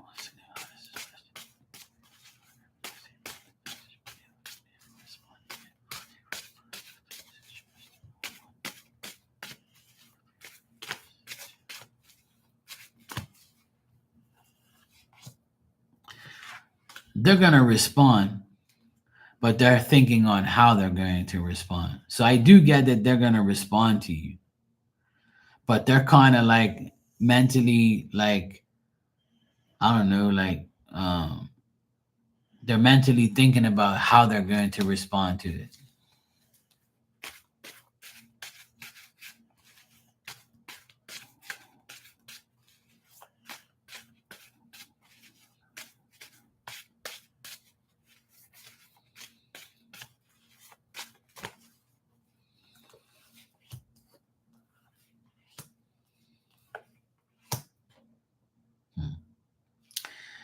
This person's still suspicious of you, right?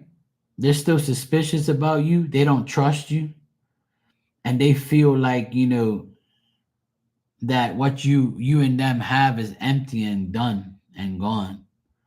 But I do feel like they're gonna message you back and just like be okay, cool. I appreciate the apology, but I think we just should just move on and just go about our business. Like I think this person is gonna be kind enough to probably tell you that, but this person thinks that you know, like they fear that you're not gonna have like they're not they fear hearing more or like being cool with you again, and then they also feel like there's some like disloyalty that happens, so they're not gonna really feel like they're gonna gain by being cool with you again. So that's why like they're probably gonna respond to you, I would say, in the next like maybe day or two. They'll probably respond to you, but they're not gonna like be like, okay, cool, like let's be buddies. I don't think that's gonna happen if that's what you're looking for. But I do feel like they're going to respond in the next 4 days or 4 hours. So they will respond, but it's probably not gonna be a response that you like. And they feel like they can't deal with you or trust you anyway, but they probably appreciate the apology or whatever. And this person's life right now is like complete. So they don't want to like look back into the past and even think about you or anything. That might sound harsh, but that's how they think. You know, like I don't think this person like really gives a shit about how you feel, but they'll take the apology. Like and they kind of don't really give a shit. I don't know if that makes sense, Brownie. Listen, I know you got a good heart and you want to like do certain things, but sometimes some things are best unsaid and just leave it alone. It's nice of you to apologize if you were wrong, but I don't think this person like. I think they'll accept your apology, but I don't think they're gonna be like, "Oh, cool with you again." You know what I mean? If that makes sense.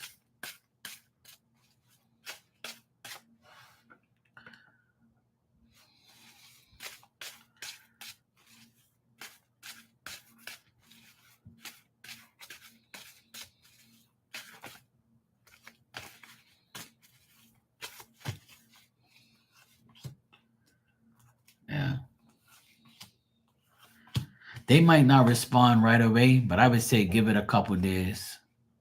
Like even though they've seen it, they're trying to think of like if it's even worth talking to you or even like accepting the apology or talking or saying anything. Like they're kind of like up in the air. They're like thinking about like what you've written and what you said.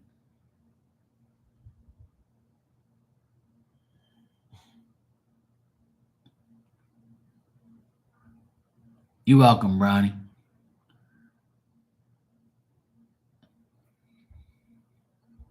You still have me. You still have everybody here. My advice is to like not even do things like that, you know? Sometimes people don't give a fuck about your apology or what you think.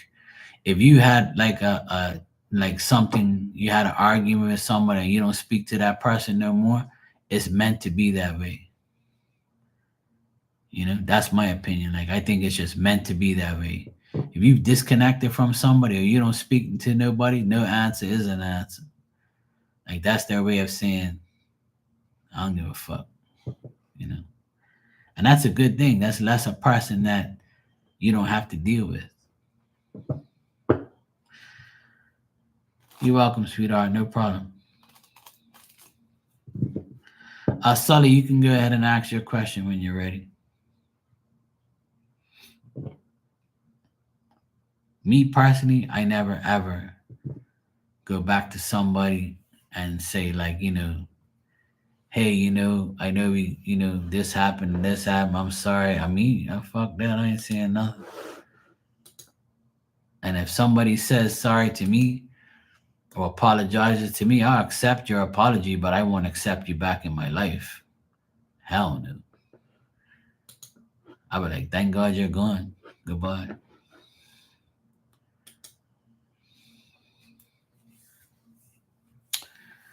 And you said, Marky, I'm gonna work on yours later. Oh, you mean like the song thing? Yeah, no problem. It's all good. Take your time.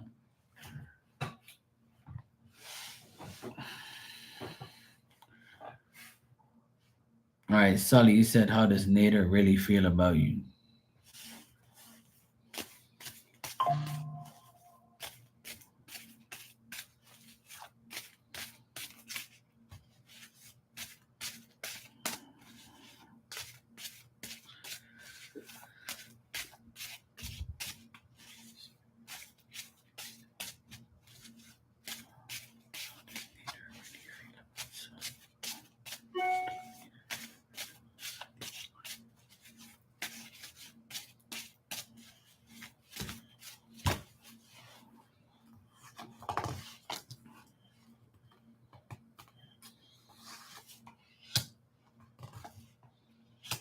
Hmm.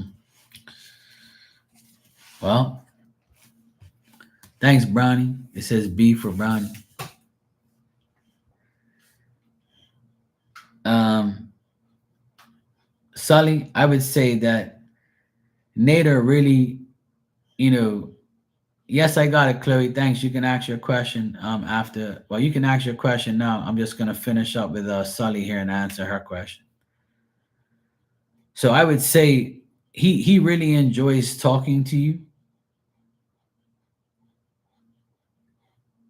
and he really wants to be with you. I got the lovers card here at the end, and like I said before, this person really wants to be with you, but they have issues either with money. They're preoccupied with what to do. They have other things in the other commitments, other involvements, and they don't know if they can handle being with you. Like say for instance, if this person doesn't have a lot of money, they feel like that's going to hold them back from treating you right or treating you good. If they don't have a good job or you have a better job or you make more money than them, this could be bothering them a bit. But that's the only thing that could be bothering them if that's the case, right? This person might feel like a lower quality than you, even though you guys, feel for each other and you're with each other, type of thing, right? I do feel like this person is still testing you to see if you're really sincere and really you're about that life. And I feel like you're also testing him to see if he's sincere and he's trustworthy and he's loyal and he's like, gonna show you like the final relationship agreements and be with you in a relationship. But with the lover's card here at the very end, that's telling me that he wants to be with you and he wants to be in a relationship with you and he has deep feelings for you. But there's still like this thing where there's a test. Like he wants to test to see if you're really going to be, what he wants and vice versa. He probably feels like you're testing him to see if he's really about that life. But the only negative thing I see here is that there could be a difference in quality or like difference in money, a difference in abilities and work and education or like, just being like, even though it probably doesn't even bother you or bother, it might be bothering him. Like some men feel like if the woman has more than them, then it's an intimidating thing, or it's like, oh yeah, she's gonna have control over me. Or if you're trying to control him, he doesn't want that because it's making him feel preoccupied. If you're pushy or you're like telling him, look, what the fuck, what, when's this relationship coming? Or when are you gonna see me? When are you gonna be with me? If you're nagging him, then he's probably feeling very preoccupied about things. Or he's feeling like, what? Like there's gotta be some give and take here because I can't be doing everything she wants to do. But if there's a money issue or a financial issue on his end or your end, it could be affecting the other person's outlook on you or feelings about you. But that's how he really feels about you. I don't know if that makes sense, but I still feel like he loves communication. He loves talking to you. He loves, the fact that you are in his life and he wants to be with you, but there's certain things like that hold him back from making the final commitment. He fears the worst. He fears like something's gonna happen. And this could be from a past like resentment he has with somebody else, like an ex or whatever. But overall, he really feels like he can be with you, but he just needs to sort his shit out. There's a lot of preoccupied thoughts. Like he doesn't know whether or not he can like give you what you want because it's probably bothering him that he can't meet your needs or be there for you every time you want him to be or how you're going to react. But the feelings of love is there. The desire to have you is there. So that's how he really feels.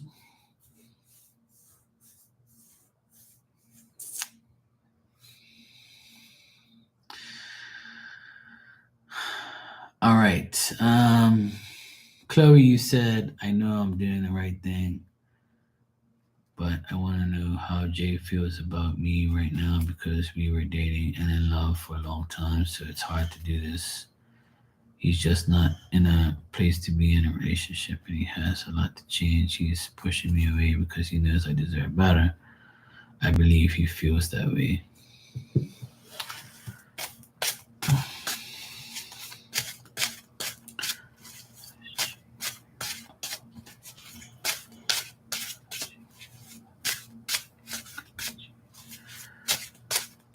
All right, Sully. No problem. You're welcome.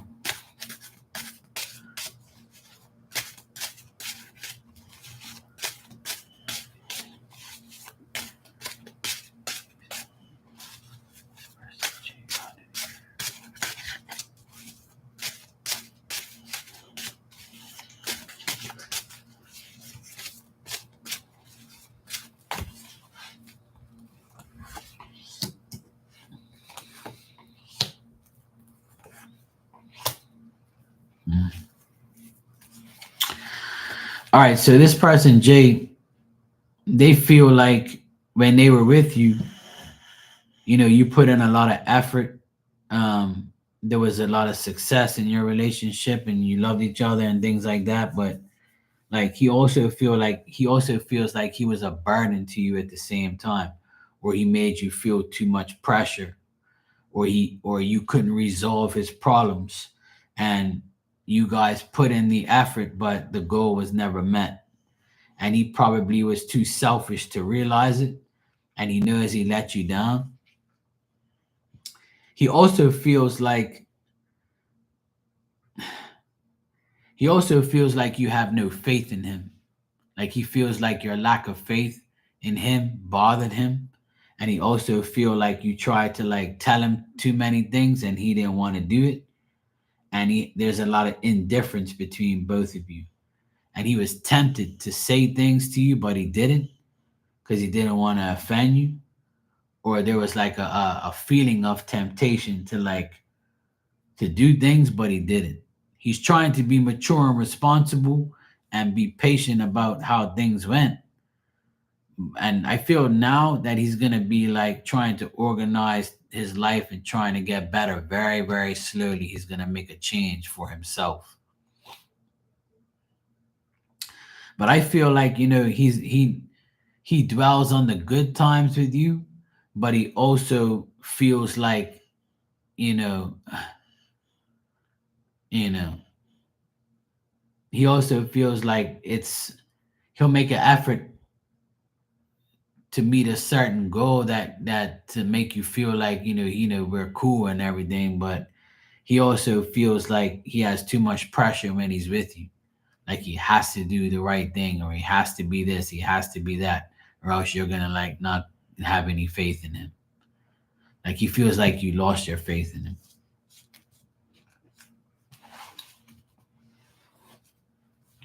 Yeah.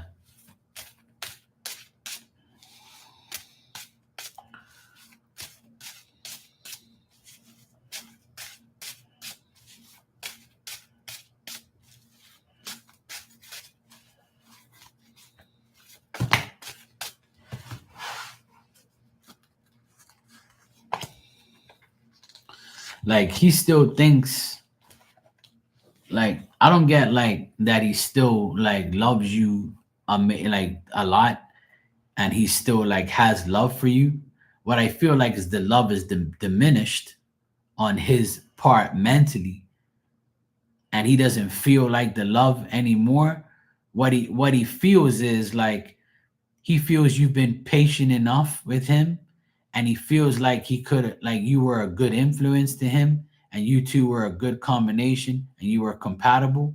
But mentally he feels like he tried to escape like a disorder that he had, or like you made him feel like he had a disorder or a mental like situation, and this made him like seclude himself from you and not really say too much to you because he mentally was drained. And he always feels like that you were a lover to him, but you maybe have emotionally confused him at times, or he was emotionally confused. He also feels like he failed you and he made mistakes, and he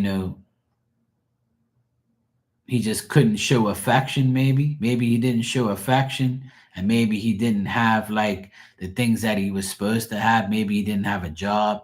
Maybe he lost his job and he felt even worse. Maybe he had money problems. Maybe he was just like confused all the time on what to do. you know but I don't get that. He's still in love with you deeply and wants you back. He feels like regretful, and he feels like your friendship doesn't mean anything anymore, and that there was no real love because he always felt that he wasn't perfect enough. He felt incomplete at times, like he couldn't be the partner that you want him to be you know so that sucks for him, but sometimes people get like that. They just don't know what to do anymore.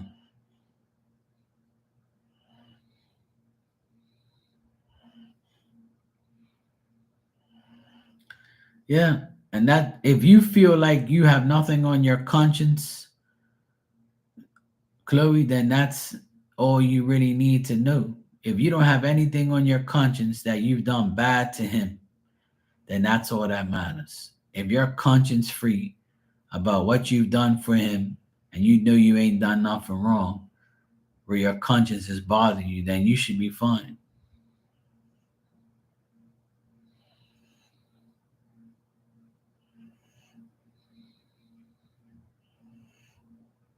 Yeah, that's what I got there. No affection, not working. But see,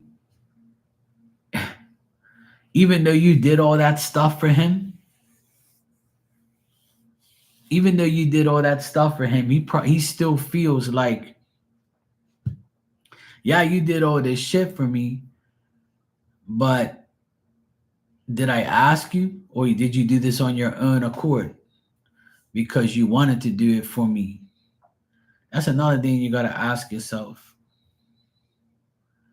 Because I'm getting like, you know, he kind of doesn't feel like, he obligated you to help him. You probably did it because you out of the goodness of your heart.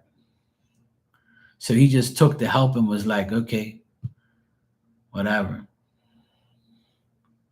Some people are like that, and I feel like this guy has that attitude right now.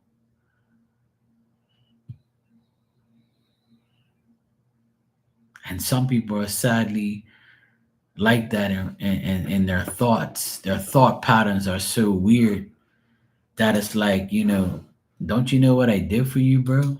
Like, why are you acting weird? Like, why are you like this?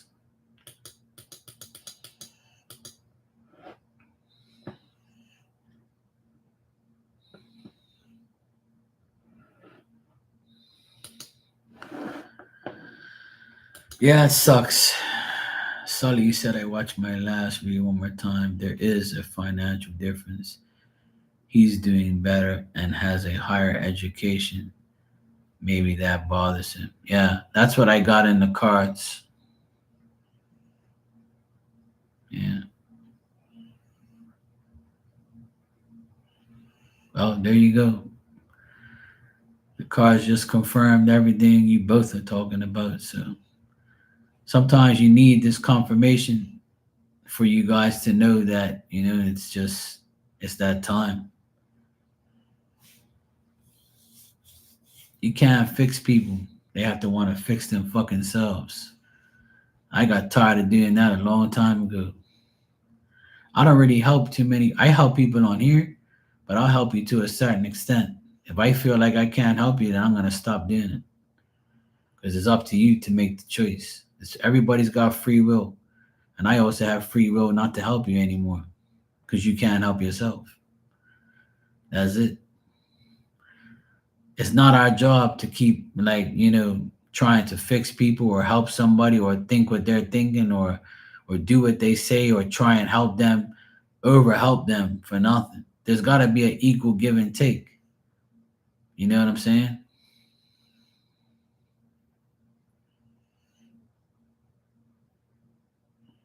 Yeah. But remember, you're asking me about you know, his feelings and his intentions and how what he thinks. And sometimes a man that is in a better a position and has a better life, he wants, he thinks that the woman wants him because of that. And then that's why they're very cautious because they don't want to find themselves being your sugar daddy and your boyfriend and everything else. So it probably holds him back from thinking and saying, let me see what's going on here. Let me see if I can really trust this person. Are they really sincere enough? Are they really about that life? And are they really gonna do they love me for who I am or do they love what I have? That's what's the weird vibe is that people actually think that all the time because of other people. Sometimes we have to suffer for others, and that's just the way life is. I feel like everybody's in that predicament. We always have to suffer for somebody else's bullshit that somebody went through. So sometimes it's my advice to everyone when you're in a situation like that, you just gotta let the person know that you don't really need them, you want them. So if they want you and know that you don't need them, then it becomes more of a bond because there's no needs, there's wants.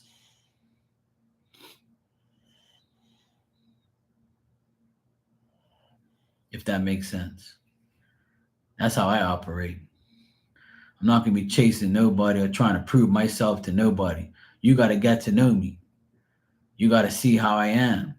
You can't know me in a week or two or three.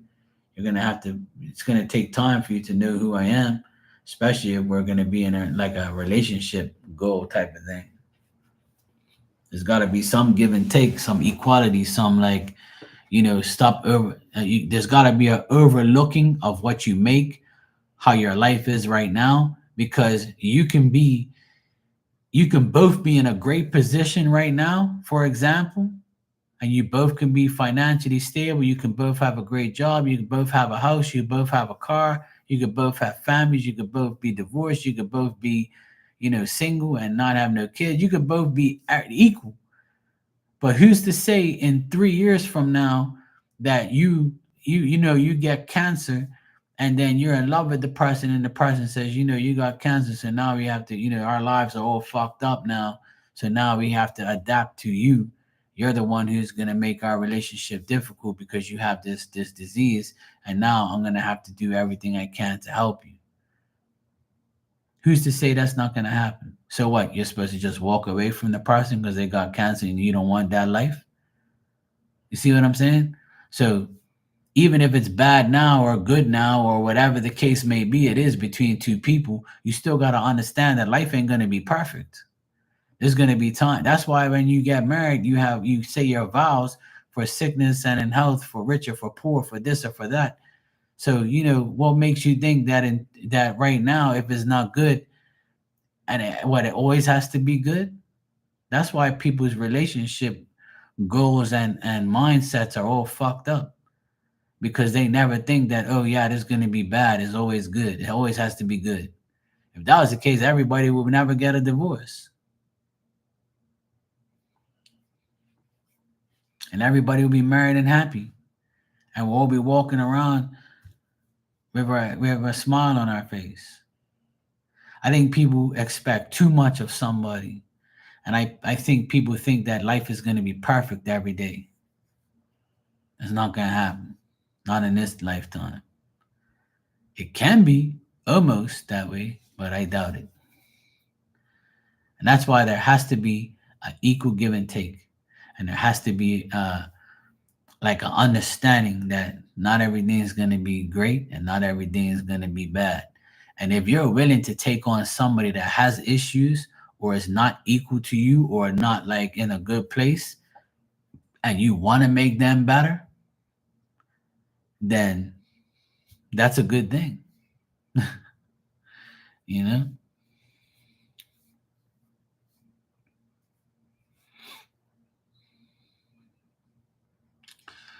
Right. So, Sally, that's what I'm saying. So, you can only try, right? But if he doesn't give you a chance, then how are you gonna know? So now you have to just allow him to give you the chance. But if he's ghosting you and doing those childish things, then that means that he's not confident in the connection and he doesn't trust you yet. So don't give him a reason not to trust you and don't give him a reason to like not associate with you. But if he checks in every day, that means that he actually gives a shit, but he has doubts on the inside. So if you don't give somebody the chance, if you don't give a person like the benefit of the doubt per se, then how is it even going to work? And you can't always expect it to be great, you know? So my advice, like I said to you, is to allow him to see who you are and what you're about and like see if he really wants that life with you. And if he does, he's gonna come your way, Kashish, thank you for subscribing, but I don't answer free questions. It's $5 a question. So if you donate, I'll answer you. If not, I can't. And don't spam my chat, please.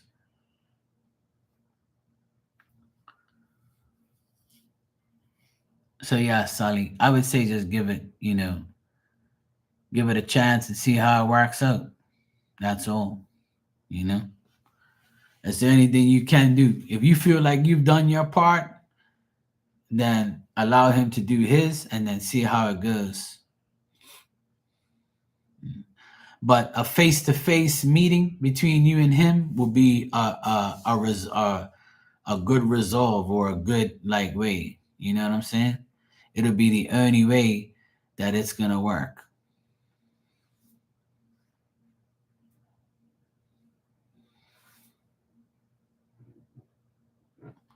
So I would say wait to see him face to face so you can see the reactions and feel the energy.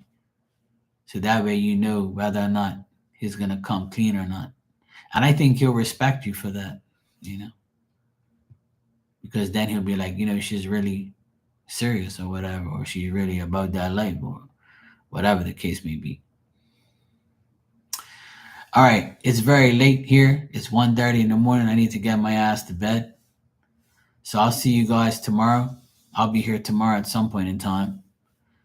And I might be here during the day because it's supposed to be bad weather here. So I might be on in the morning or later on in the afternoon at some time. All right. I'll see you all tomorrow. Thanks for coming by. I appreciate all the donations and the questions and everybody hanging out, having fun, talking, associating with each other. I wish you all a great Wednesday, and I hope you all have a great week. I'll see you when I see you. Hopefully, I'll see you all tomorrow again. You're always welcome here, and stay positive, stay optimistic, and believe, and you shall receive. All right, Dan, take care, brother.